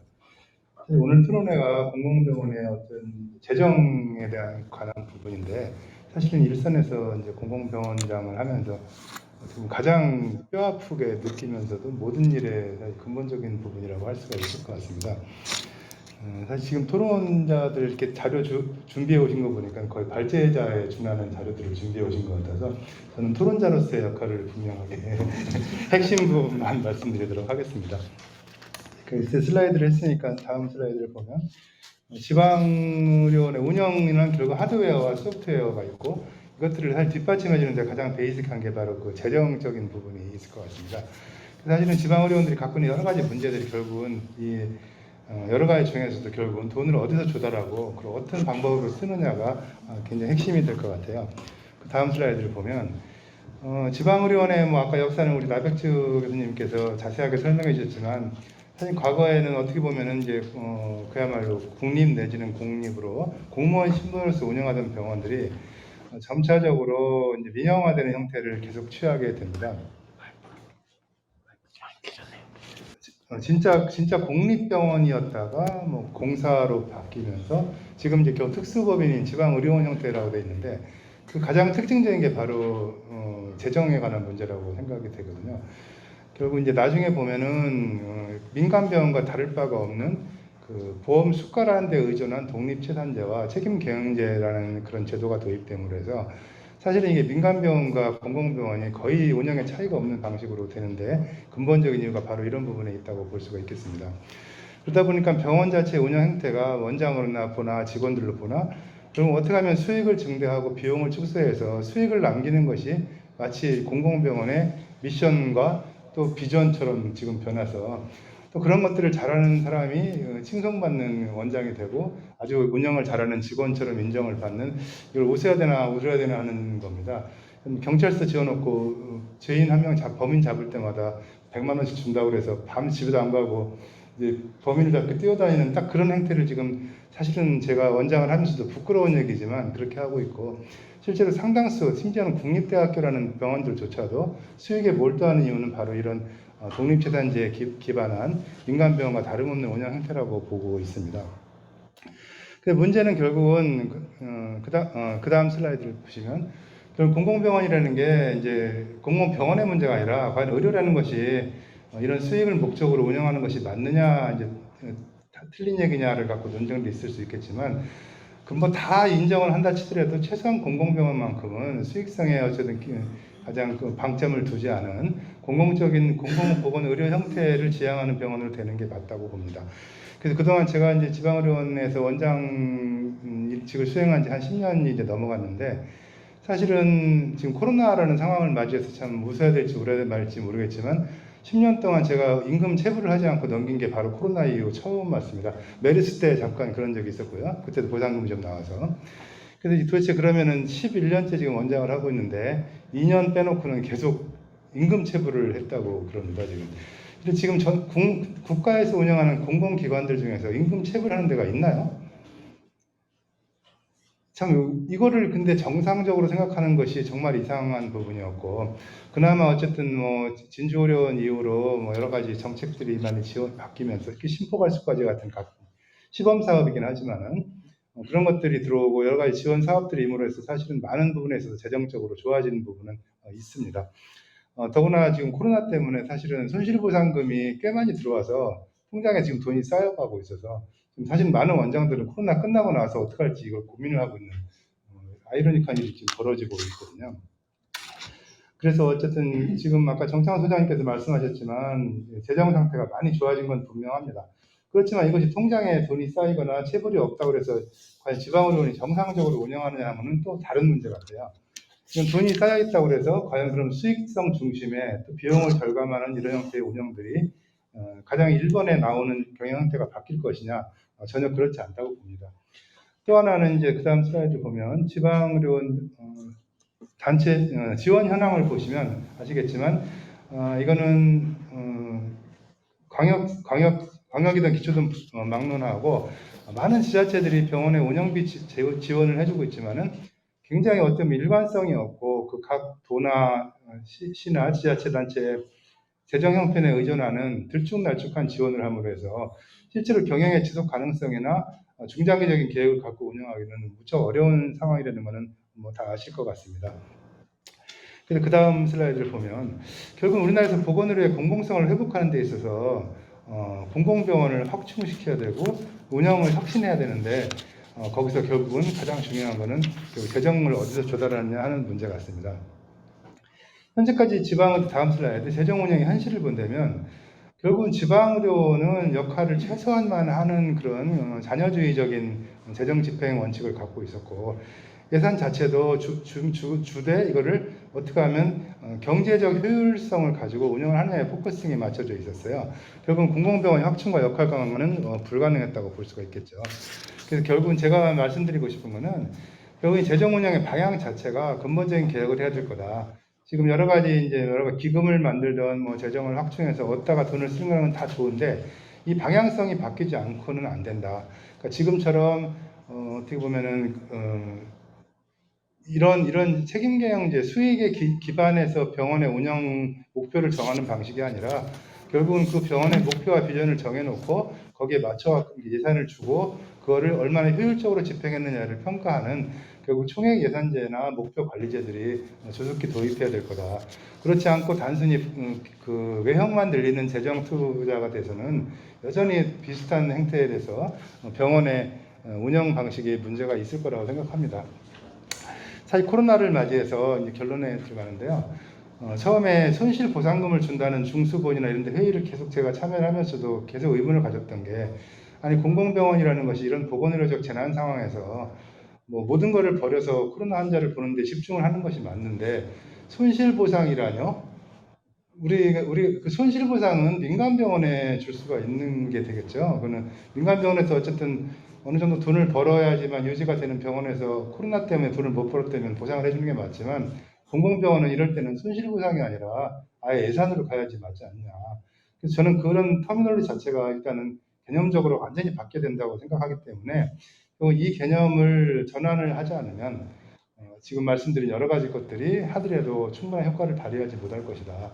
물론 뭐 기금을 만들고 하는 기본적인 이제 백그라운드의 재정적인 확충이 있어야 되는 건 당연한 걸로 생각하지만은 이 부분을 제가 좀 강조를 하면서 말씀을 마치도록 하겠습니다. 고맙습니다. 네, 감사합니다.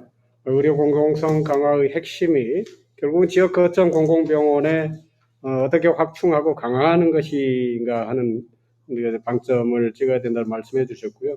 이 공공의료의 중심이 되는 이 지역 공공병원의 안정적인 운영은 결국은 안정적인 재정 운영 방안에 달려 있다라고 하는 다음은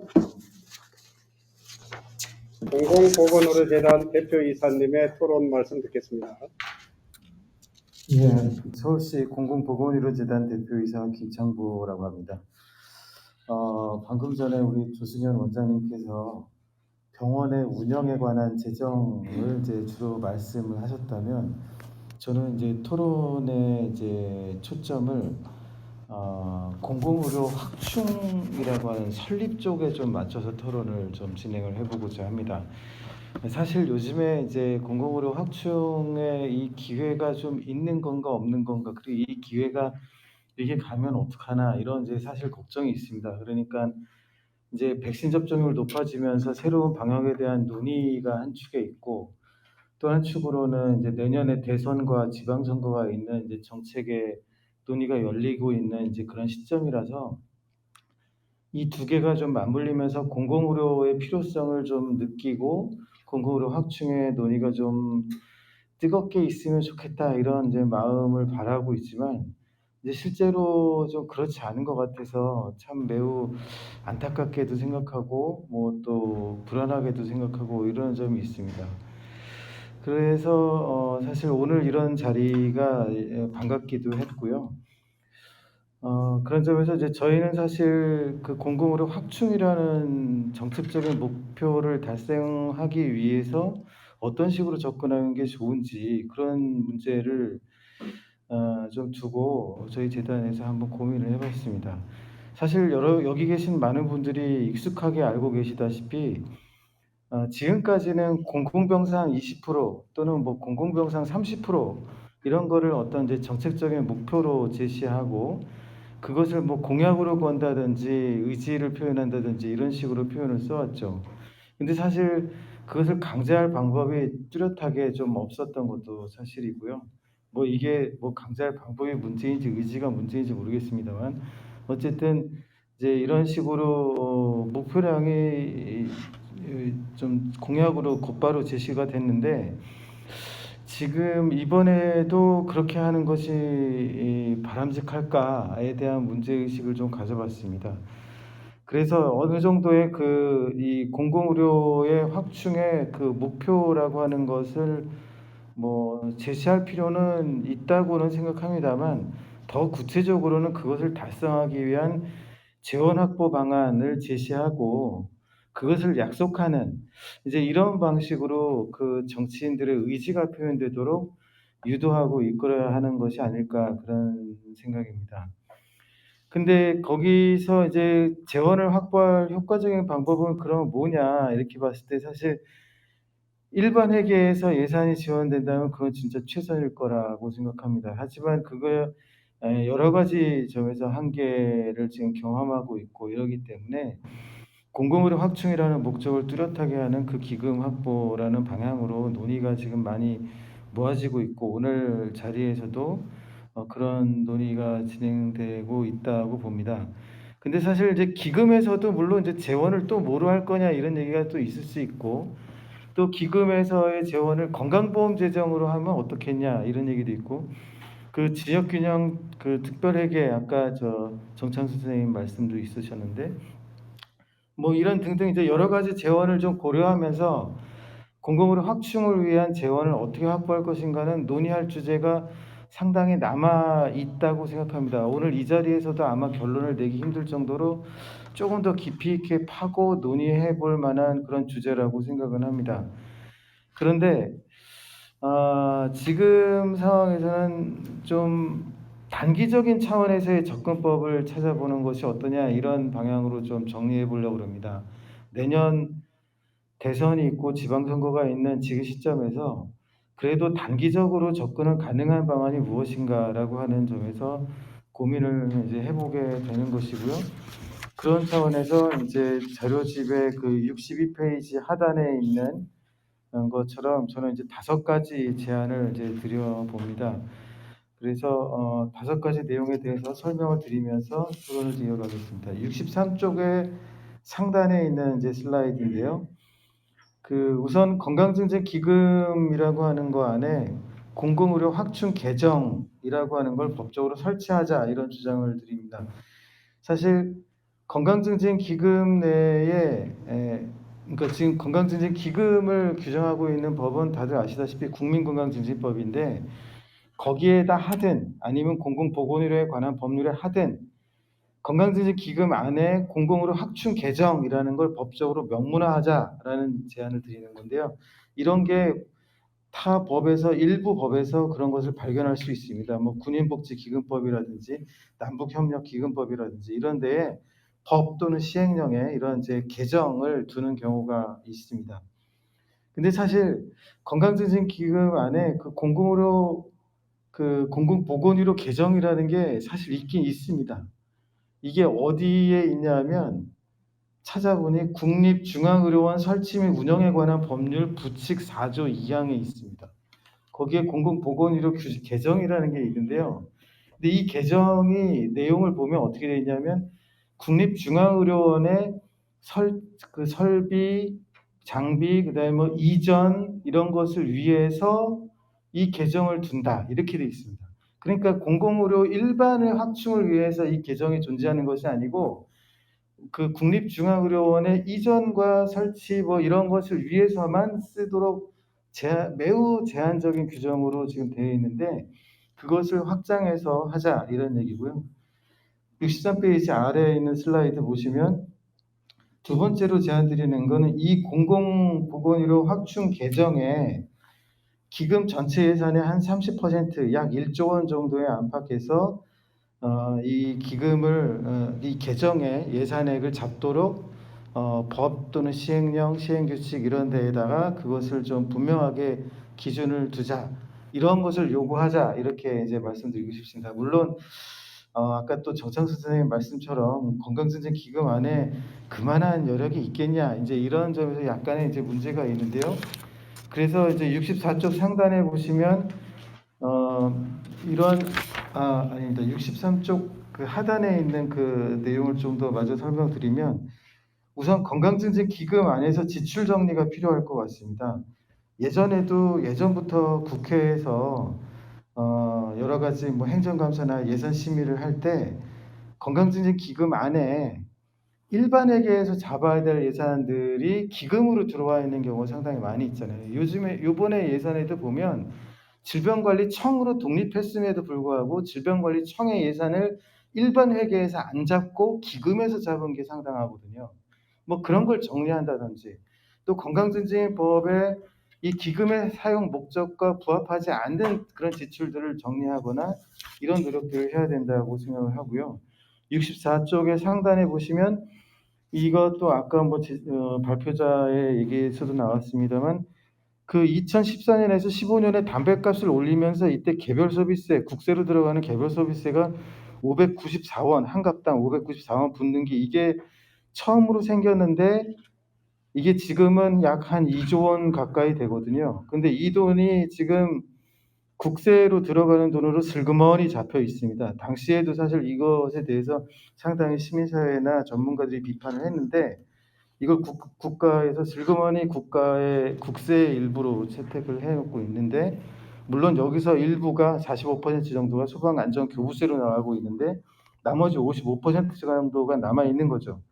이것을 건강증진기금으로 다시 돌려서 이제 사용을 하는 것이 좋겠다. 이런 등등 건강증진기금 안에서의 그 구조조정이나 지출조정 이런 것을 통해서 그 예산을 확보하기 위한 이런 노력도 같이 가야 될 것 같다는 말씀드리고요. 세 번째는 국고 보조율 상향 30% 하자. 이 얘기는 계속해서 반복된 얘기인 것 같아서 뭐 간단히 말씀드리겠습니다. 저도 이 부분에 대해서 이제 지지하면서 한시적으로라도 일단 그 국고 지원율 80%를 이렇게 가보자라는 제안이고요. 65쪽 상단에 네 번째 제안 드리는 것은 공공병원 설립 목적을 위한 특별회계를 지자체에서 반드시 설립하도록 하자. 80%는 중앙정부가 지원한다 하더라도 지자체에서 일정한 노력이 필요하고, 그리고 지자체에서 이 병원의 건립이 단년도에 끝나지 않기 때문에 보통 뭐 3년에서 5년 뭐 이 정도 걸리겠죠. 서울의료원이 그 중랑구의 신내동에 이전하면서 건축될 때도 한 4년 정도가 걸렸던 걸로 기억하는데요. 그저 그렇게 운영을 하기 위해서는 이런 특별회계 설치도 불가피한 그런 상황이라고 봅니다. 그리고 마지막으로 예비 타당성 조사에 대해서도 다 동의합니다만 이제 지자체의 이런 자구적인 노력 그리고 지역 주민의 그 의사 이런 것이 전제된다면 예타의 기준 완화 또는 면제 이런 기준이 좀 더 적극적으로 적용될 수 있도록 해야 된다고 생각합니다. 사실 그 앞서서 시작할 때도 말씀드렸습니다만 공공병원의 운영비 문제는 사실 여러 가지 차원에서 복합적으로 논의할 부분이 많더라고요.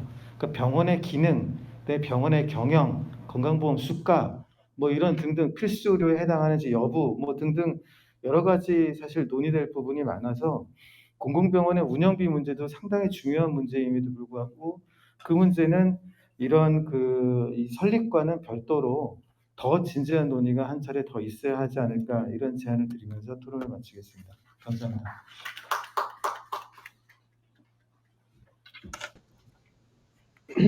네, 우리 서울특별시 공공보건의료재단의 대표이사를 맡고 계시는 김창보 대표님의 토론 말씀을 잘 들었습니다. 네, 다음은 김상육 울산시 시민건강국장님 토론해 주시기 바랍니다. 울산시 시민건강국장 김상육입니다. 오늘 이 자리를 마련해 주셔서 모두에게 감사를 드리고요. 발제부터 해서 많은 이야기들이 재정 지원 제도에 대해서 많은 이야기를 해주셨습니다. 그런데 이 법도 제정된 것이 있어야 개정이 되고 또 제도도 뭔가 만들어진 게 있어야 이제 개선을 논할 수가 있는데 울산 같은 경우에는 아직까지 공공의료라고 말할 수 있는 그런 거점이 없어서 사실 무슨 법을 개정을 더 해야 될지 어떤 제도를 더 하는 것이 이로울지에 대해서 아직까지 체계적으로 사실상 논의가 된 게 많이 없습니다. 오히려 이제 공공의료 거점 시설들을 어떻게 만들어 가느냐 거기에 대한 논점에 이제 현재 많이 몰입이 되어 있는 그런 사안이 되겠습니다. 오늘 저희 토론은 제목을 국경 없는 민간의료, 관할 있는 공공의료라고 했는데 사실 그 기획재정부나 경제 파트에서 이야기하는 부분들이 많은 민간의료가 되어 있는데 공공의료를 그렇게 재정을 많이 들여서 할 필요가 있느냐 이런 이야기가 있는 것 같습니다.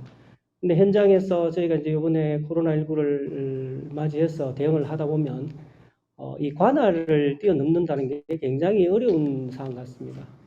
오늘 뭐 여러 가지 그 재정제도에서도 이야기를 해주셨지만 관할을 못 넘는 것은 결국은 그 각각의 공공의료에 대해서 정부가 이제 지자체 지원을 하고 지자체는 국비와 또 지방비를 보태서 구축해 놓은 것들이 세금이 결국 주머니가 다른 곳에서 시작이 된 상황 같습니다. 그래서 그 관할을 하나하나를 뛰어넘으려면 굉장히 많은 협의를 거쳐야 되고 또 그 협의 외에 또 사실상 시민들 간의 어떤 정서 이런 부분도 이제 인정이 되어야 이루어지는 상황 같습니다.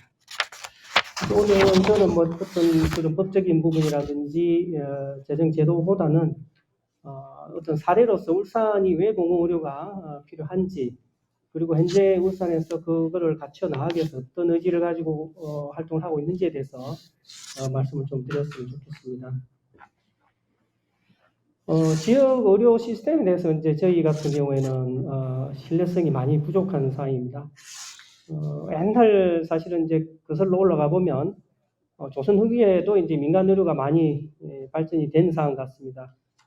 근데 그 과거 역사서 같은 걸 보면은 그 시기에 그 정부에서도 공공의료를 많이 통폐합을 할 움직임이 있었다는데 왕들은 그런 의료, 공공의료가 과거에도 했던 아주 지극히 어진 정책이라고 해서 계속 유지를 했다고 합니다. 지방 같은 경우는 더 열악을 해서 약방 정도를 두었다고 하는데 저희 지역사회도 찾아보면 우리 동원에도 그런 시설들이 있었던 것 같습니다. 경남도 일대 울산은 경남도 안에서도 이제 동쪽 끝쪽에 있죠. 그래서 경남도에서도 공공의료를 중간 지점에 해당되는 창원이나 진주에 이제 설치를 했고, 우리 시가 이제 광역시 된 이후에는 사실 이미 그때 여타 제도가 정착이 되는 과정에 있어서 사실 뭐 여타를 뛰어넘을 수 없으니 공공병원 설치가 상당히 어려웠습니다. 단지 이제 56년부터 설치된 이제 보건소를 하나하나 늘리면서 이제 공공의료가 확보가 된 사항이었고 거의 유지가 되다가 2004년도에 시립노인병원이 추가로 된 것이 이제 끝이었습니다. 그 이후에 이제 그 산재병원을 유치를 하려고 노력을 했었는데 그 부분도 거의 15년간 많은 노력에도 불구하고 이루어지지 않다가 이번 문재인 정부 때 들어서면서 여타 면제되면서 현재 건립이 되고 있는 상황이 되겠습니다. 근데 그게 이제 완성이 조금이라도 5년이라도 빨리 됐었으면 코로나19 때도 많은 도움이 됐을 것 같은데 이제 시작을 했기 때문에 앞으로 다음 팬데믹 때까지 이게 완성이 될지도 아직은 미지수가 되겠습니다. 사실 이제 울산 같은 경우에는 그 공공적으로 많은 재정 기여를 하고 있습니다. 이제 국세도 굉장히 면적이나 인구에 비하면 많이 내는 걸로 이미 다 알려져 있고 그 외에 뭐 산업 쪽에 근무하는 근로자들이 많기 때문에 산재기금도 많이 내는데도 한 푼도 이제 거의 저희가 가져오기 어려운 부분들이 있고 사실 또 건강보험료도 얼마나 잘 냅니까, 그죠? 그 월급 봉급 생활자들이 많기 때문에 그럼에도 불구하고 이제 그런 부분도 저희가 많은 기여를 하지만 혜택은 많이 없었던 그런 상황이 되겠습니다. 이제 공공의료가 약하다 보니 이제 울산에서 울산대학병원이 이제 많은 역할을 해주고 있지만 또 그걸 또 그 뒤이어서 받쳐줄 수 있는 그런 허리 역할이 많이 부족한 상황입니다.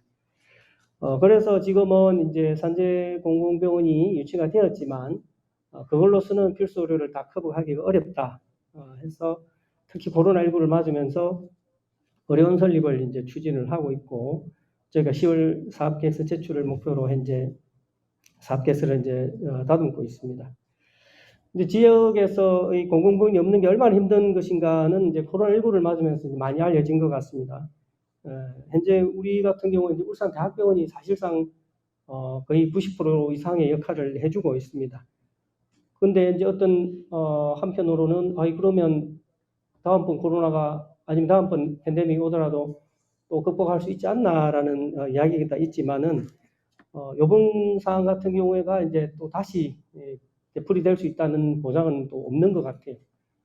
규모도 이제 이거보다 더 커질 수도 있고, 특성이 또 달라질 수도 있는 상황이고, 또 정부가 올해는 이번 코로나 때는 아주 적극적으로 많이 민간 보상도 해줬지만, 또 다음 정부, 다다음 정부가 그 정도로 민간에서도 뛰어들 만큼 보상을 잘 해줄지도 미지수고, 결국은 우리 자체의 노력이 꼭 필요하다. 그렇지 않으면 늘 정부만 바라봐야 되는 부분이고 민간에만 바라봐야 되는 거다. 어떻게 보면 시민들의 목숨을 걸고 요행을 바라는 그런 게 아닌가라는 생각을 듭니다. 그 외에도 실제 이제 뭐 필수 의료도 많이 부족을 해서 코로나19를 맞아가지고 좀 발열 환자 같은 경우에는 응급실을 가려고 해도 그 응급이 대응이 안 되는 경우가 많이 발생을 해서 사실상 이제 부산에 있는 다른 대학병원으로 전원을 하는 경우도 많고 몇 시간을 어려움을 길어서 이제 발을 동동 구르는 그런 소방서의 119 구급대 이야기도 있었습니다. 그 외에 저희들도 이제 병상 배정을 하면서 뭐 임산부 확진된 임산부를 어떻게 할지, 또 투숙 환자가 확진된 경우는 또 어떻게 할지, 그런 부분이 이제 의료원이 잘 갖춰진 곳은 하겠지만 국립대학병원이라든지 그런 게 없을 때는 정말 어려운 상황이 됐고, 그 병상 운영을 담당하는 그 직원들은 거의 피를 말리면서 협의를 하고 전원을 시키고 이런 게 되풀이가 된 그런 상황이 되겠습니다.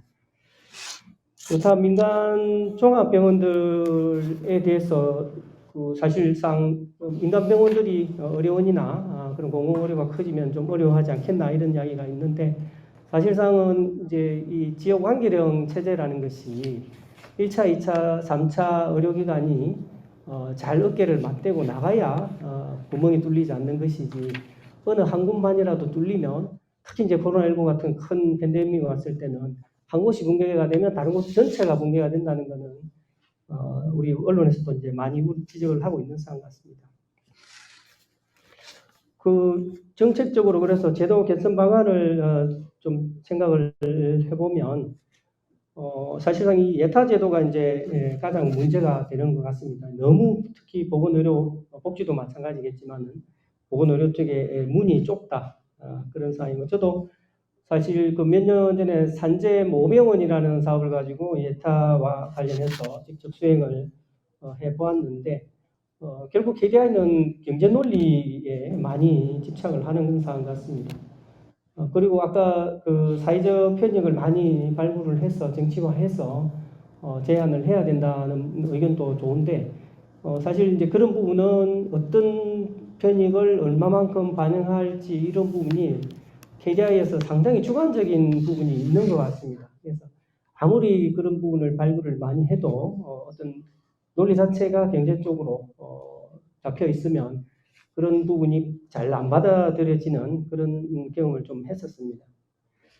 그래서 사실 법적으로 보면은 지방의료원법에 시도의료원 한개소 정도는 필수 조직으로 좀 해줘야 예타 면제에도 조금 더 논리를 강화할 수 있지 않나, 이런 부분에 대해서는 다른 전문가분들도 계속 이야기를 해주고 계셔서 만일에 뭐 2개, 3개의 공공의료가 있다 하면 모르지만 그게 없는 상황에서는 요 필수 시설로 좀 해주시는 게 좋지 않나라는 생각이 좀 듭니다.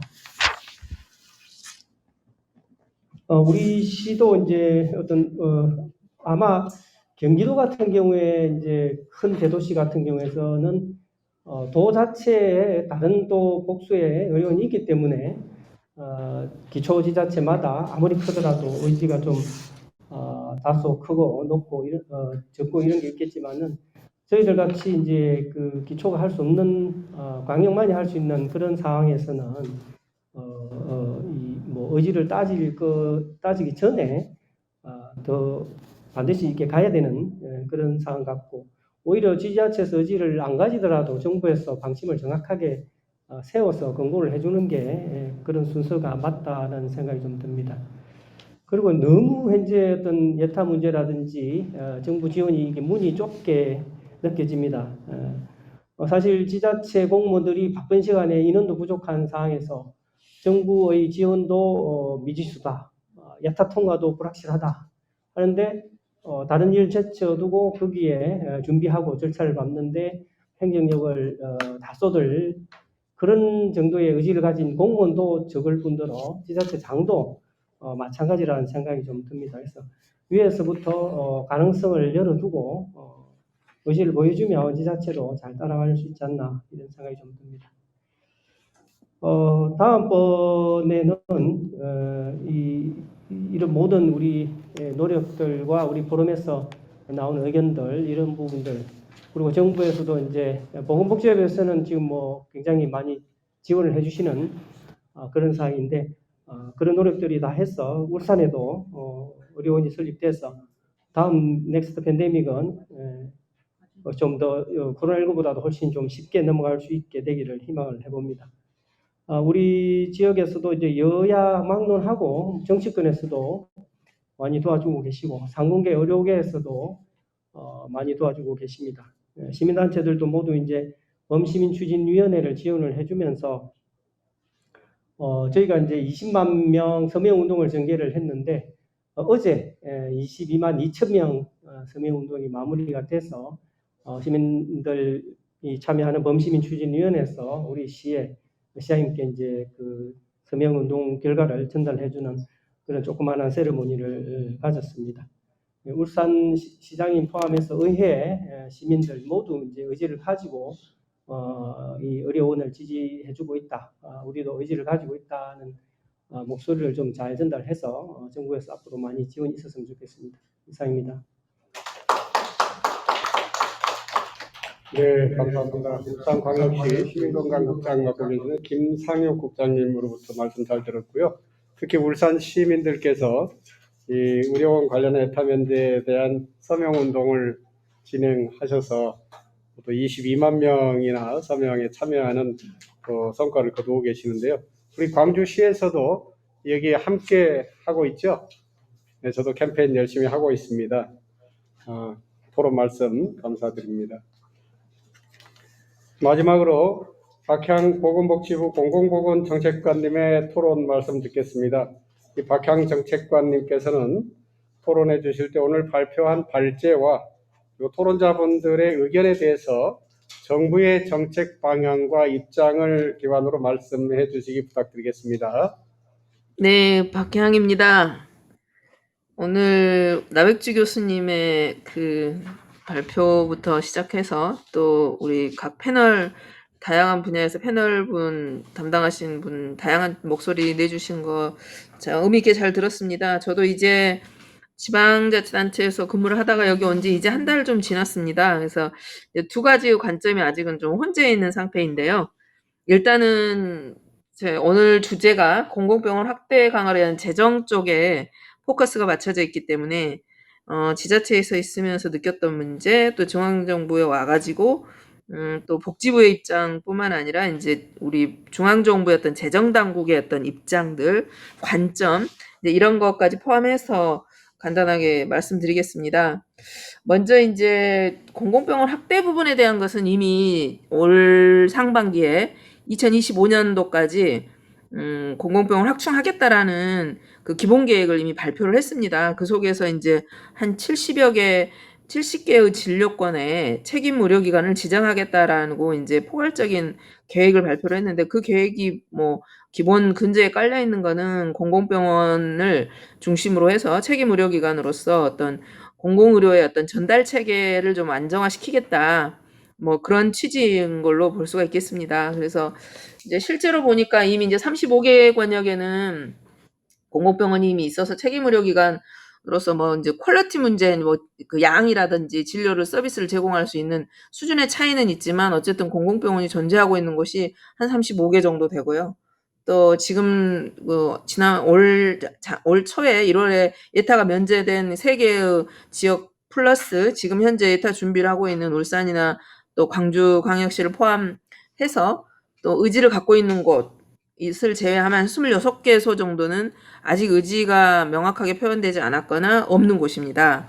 그래서 이제 그 부분에 대해서는 뭐 25년까지 어쨌든 책임 의료기관을 뭐 다른 공공병원 또는 뭐 민간병원에까지도 이제 뭐 기능을 할 수 있는지도 뭐 표시는 안 했지만 그런 고민도 해야 되지 않을까 싶기도 합니다. 다만 이제 이번에 코로나를 겪으면서 그동안 이제 공공의료에 관한 법률이 세워지면서 그동안 공공의료라는 그 어떤 개념적 정의가 과거에는 공공이 직접 소유한 병원만을 했다가 한때는 민간병원에게도 국가의 재정을 좀 투입을 해서 공공의료의 기능을 하게 하는 것도 좀 효율적이지 않겠느냐 해서 민간병원 또 특히 이제 상급 종합병원을 중심으로 한 지방 뭐 사립대학이라든지 아니면 민간병원에게도 뭐 응급이라든지 뭐 권역센터 뭐 이런 여러 가지 각 사업별 이런 것들을 국비를 좀 재정을 투입하면서 공공의료의 기능을 전담하게 했었던 것도 사실이었습니다. 그 과정에서. 그러나 이제 이번에 코로나를 겪으면서 민간병원이 실질적으로 이런 그 국가적인 위기 상황 또 특히 보건의료와 관련된 상황이 왔었을 때 어디까지 해낼 수 있느냐 하는 문제에 대해서 이제 의문을 갖게 된 것이고 그래도 아무리 민간병원이 국가 재정을 투입해서 공공의료를 수행한다 하더라도 국가가 직접 이거를 핸들링할 수 있는 그런 안정적 시스템이 반드시 필요하겠다라는 그런 공감대가 좀 형성된 것 같습니다. 그래서 이제 저도 여기 와가지고 이제 지방의료원에 대한 특히 지난번 이제 보건의료 노조와 그 협의를 하는 과정에서 공공의료의 어떤 필요성이나 이런 것들이 굉장히 그런 방향성을 제시하는 데 있어서는 중요한 계기가 됐었던 것 같습니다. 그래서 이 과정 안에서 이제 재정당국과도 여러 가지 의견도 들었고 접하게 됐는데요. 재정당국은 아직도 어쨌든 전체를 의료라는 것을 큰 자체를 이제 하나의 통으로 보고 있는 것 같아요. 그래서 아니 지금 민간의 병상이 이렇게 많고 병원들이 이렇게 많은데 국가가 왜 또 이렇게 그 수익 구조도 나지 않는 이런 의료에 투자를 해야 하느냐라는 관점이 좀 아직은 강합니다. 특히 이제 이번에 코로나를 겪으면서 이게 공공에서 해야 되는 게 있긴 있나 보구나 하면서도 굉장히 조심스럽게 한 발 한 발 내디디려고 하는 그런 경향이 있는 것 같습니다. 뭐 재정당국 입장에서는 저는 그것도 또 일리 있는 접근이라고는 생각하는데요. 특히 이제 예를 들면 권역 감염병 전문센터 같은 경우만 보더라도 저희가 이제 호남권이 먼저 시작을 했고 나머지 금년에 3개가 추가됐고 이제 나머지 전체 계획으로는 3개가 더 추가되도록 되어 있는데 그거는 굉장히 좀 조심스럽게 접근하고자 하는 재정당국의 입장을 좀 볼 수가 있었어요. 그런 것들은 아직도 이건 민간병원의 어떤 공급 이런 부분에 중복 투자 개념 아니냐 공공에서 하는 게 이런 관점이 강하다는 걸 알 수가 있습니다. 그래서 오늘 계속 발제자분들께서 말씀 주셨던 기금의 문제, 건강증진기금에서 공공의료 개정을 뭐 만든다거나 아니면 공공의료 기금을 별도로 만든다거나 하는 문제는 결국 재정당국과의 논의, 협의를 거쳐야 되기 때문에 이 재정당국의 어떤 공공의료를 바라보는 입장을 개선하지 않는 한은 결코 쉽지 않을 거라는 생각이 들고요. 또 하나는 지금 지역 공공병원 확대라는 제목에서도 볼 수 있듯이 지역이라고 하는 거, 또 우리가 이제 행정적인 측면에서는 지방자치단체를 중심으로 행정구역이 나눠져 있는데요. 뭐 기초자치단체로 보자면 한 250개가 넘는데 우리가 진료권이라고 분류를 했을 땐 지금 70개 권역으로 나눴거든요. 그래서 이거는 행정구역과는 또 다른 개념으로 진료권이 접근하고 있기 때문에 이제 책임의료기관의 범위라든가 이런 것은 기초 수준은 좀 넘어선 것 같고요. 그렇다고 해서 다 전체가 광역 수준은 아닙니다. 그래서 몇 개의 기초 수준은 좀 묶어질 수 있는 게 있고요. 그러나 대부분은 지금 지방의료원도 보면은 현재 3개소인가만을 제외하고는 전부 광역자치단체 차원에서 의료원이 설립되어 있거든요. 그래서 대부분의 이제 기본적인 공감은 광역자치단체 수준에서 이런 공공의료가 지방의료원, 지방공공의료가 관리되어야 된다라는 거에 대해서는 어느 정도 컨센서스가 있는 것 같습니다. 그래서 이제 향후에 재정 문제를 할 때 저희들도 이제 그런 재정 부서의 그런 관점도 있고 또 실제로 저희들이 이제 그런 의료원에 아까 이제 조승현 원장님, 지방의료원장님께서 말씀해 주신 것처럼 사실 대부분 적자를 면치 못하고 있는데 일부 흑자를 내고 있는 병원을 공공병원을 보면 속내를 들여다보면 비급여를 본다던가 아니면 특정 어떤 과를 전략적으로 접근을 해서 민간 병원하고 경쟁을 해서 경쟁 우위에 좀 몇 개 성과가 있다던가 이렇지 않으면 재정 수익을 낼 수가 없는 구조죠. 그래서 이제 저희들도 이런 재정 지방의료원뿐만 아니라 공공병원의 어떤 그 적자 문제, 그래서 소위 말하는 착한 적자 부분에 대해서 어떤 형태로든 필수 의료나 이런 것들을 감당할 수 있게 하려면 뭐 적자는 필연적인 건데 이 부분을 어떻게 보존할 것이고 지원해야 되고 어떤 방식으로 어떤 재원을 가지고 또 지방의료원이라는 어떤 지방자치단체 고유의 업무임에도 불구하고 국가가 어떻게 개입해서 할 건가에 대해서는 굉장히 좀 치밀한 접근이 필요할 것 같습니다. 그래서 지금 현재는 건강보험공단 쪽으로 해서 용역이 진행 중입니다. 그래서 착한 적자라는 거가 규모가 어느 정도고 어느 부분에서 이루어지고 있는지 이제 이런 것들에 대한 결과를 이제 참고를 해서 향후에 어떤 의료원의 어떤 재정 지원 문제나 이런 것들도 좀 틀을 짜갈 수 있을 것 같고요.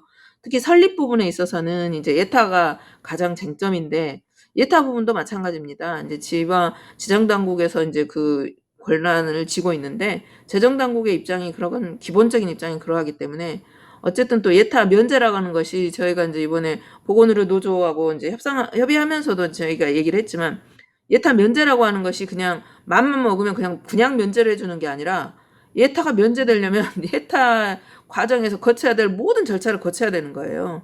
그러니까 우리가 이제 수능 시험 볼 때 수능 시험 보려면은 적어도 고등학교 졸업 자격증이 있어서 수능에 시험 보는데 필기 시험 면제해 달라고 하는 것과 마찬가지예요. 그러니까 예타를 하기 위해서는 각 지자체에서 그런 용역 사업을 거쳐야 되고 거기에 따르는 충분한 그 고등학교 그 실력이 어느 정도 돼야 졸업장을 따는 것처럼 거기에 내용이 충분히 탄탄해야 되고 어떤 조건이 이런 것이 돼야지 이렇게 탄탄하니 면제도 좀 되겠다 이런 시스템이란 말이죠. 그래서 이제 이걸 예타 제도에 대한 것도 기재부에서 요번에 너무 의료원 부분이 경제성이 치우쳐져 있으니 제도 개선을 하겠다 해서 이번 10월까지 용역을 진행 중이라고 합니다. 그래서 기재부에서 뭐 이제 또 타당한 그런 개정안을 줄지는 모르겠습니다. 그래서 이제 법을 개정하거나 이런 문제는 우리 이용빈 의원님께서 지금 법 개정안 올려놓으셨지만 뭐 험난할 거라고 생각합니다. 그리고 또 현재 법상으로도 이제 국무회의를 거친 어떤 면제 제도가 있기 때문에 당분간은 그 제도를 최대한 활용해야 될 것 같고요. 무엇보다도 이제 기재부가 이 공공의료부를 바라보는 재정당국이 어떤 공공의료부를 바라보는 관점에 대해서 끊임없는 어떤 컨센서스를 갖도록 하는 거, 우리하고 함께 같은 관점에서 공공의료를 바라보도록 하는 거, 뭐 이런 게 좀 필요할 것 같습니다. 그래서 복지부에서는 공공의료 차원에서 어쨌든 재정당국과 공공의료에 바라보는 관점들을 좀 고치려고 노력을 또 해보겠고요. 또 제도적인 면에서는 예타가 좀 현실화될 수 있도록 노력하겠고, 또 아까 착한 적자 이런 용역 결과에 따라서 혹시 이제 지방의료원들이 공공의료로서 공공의료기관 또 책임의료기관으로서 그 역할을 할 수 있는지 그런 하는데 큰 좀 지원이 될 수 있는 방안도 마련을 해보려고 합니다.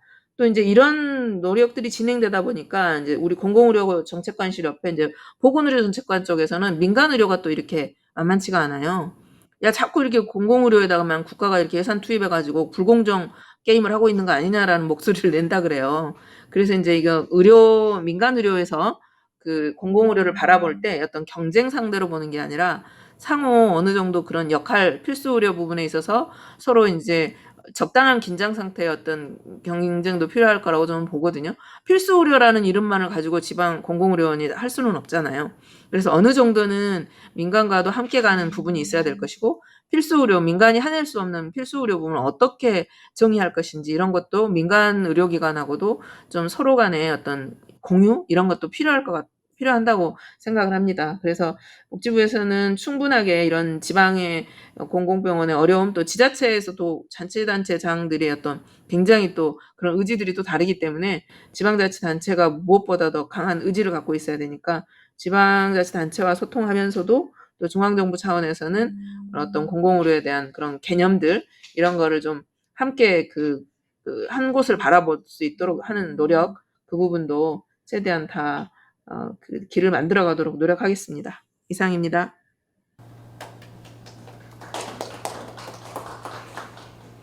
네, 우리 박형 보건복지부 공공보건정책관님 토론 말씀 잘 들었습니다. 말씀 들으면서 대한민국이 기재부의 나라인가라고 성토하셨던 정치인들의 목소리가 다시 떠오릅니다.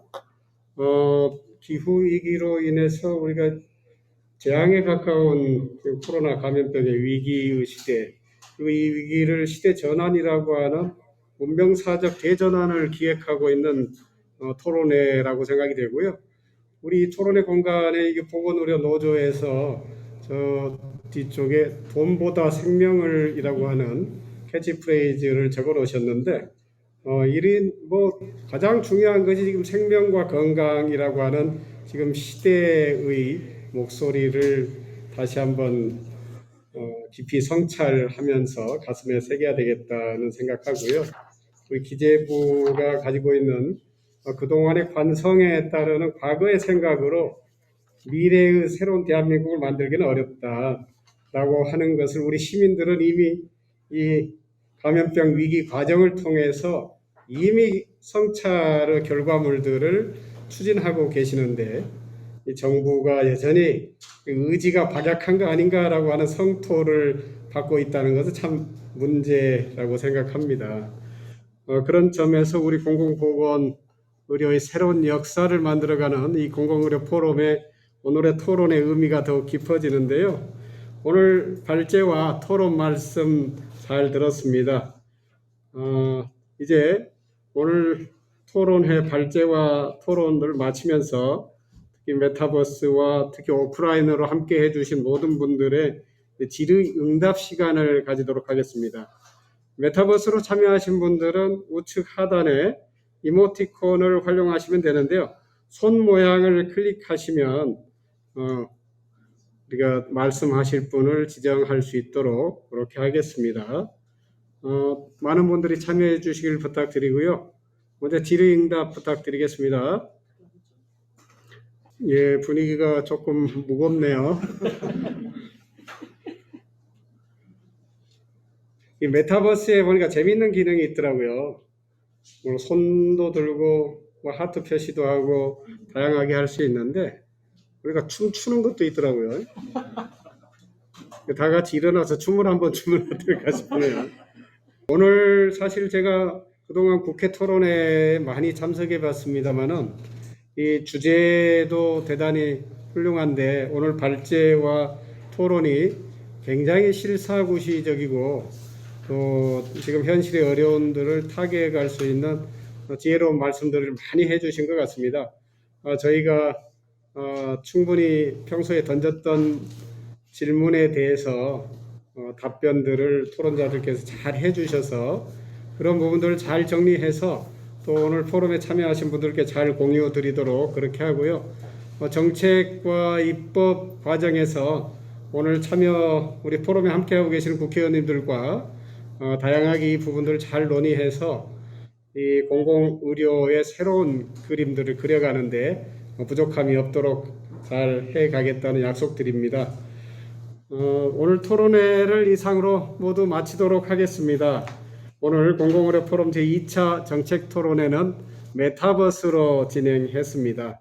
기념 촬영은 역시 메타버스의 기념을 위해서 아바타를 이동하셔서 모두 아바타 움직이셔서 중앙 무대로 저를 중심으로 좀 써주십시오. 기념 촬영에 들어가겠습니다. 온라인 오프라인 상에서 기념 촬영을 같이 진행하도록 하겠습니다. 오프라인에서 참여하신 분들은 전부 다 앞으로 좀 나와주시고요. 메타버스에 참여하고 계신 분들은 좌측 아래쪽에는 그 스틱을 이용하셔가지고 방향키를 이용하셔서 무대 위로 올라오시면 되겠습니다. 자, 온오프에서 사진을 다 같이 찍도록 하겠습니다. 하나, 둘, 셋 하면 찍겠습니다. 하나, 둘, 셋. 이렇게 마무리하도록 하겠습니다. 오늘 너무 감사합니다. 오늘 엄청난 학술대회를 안 갔어요. 고생했네.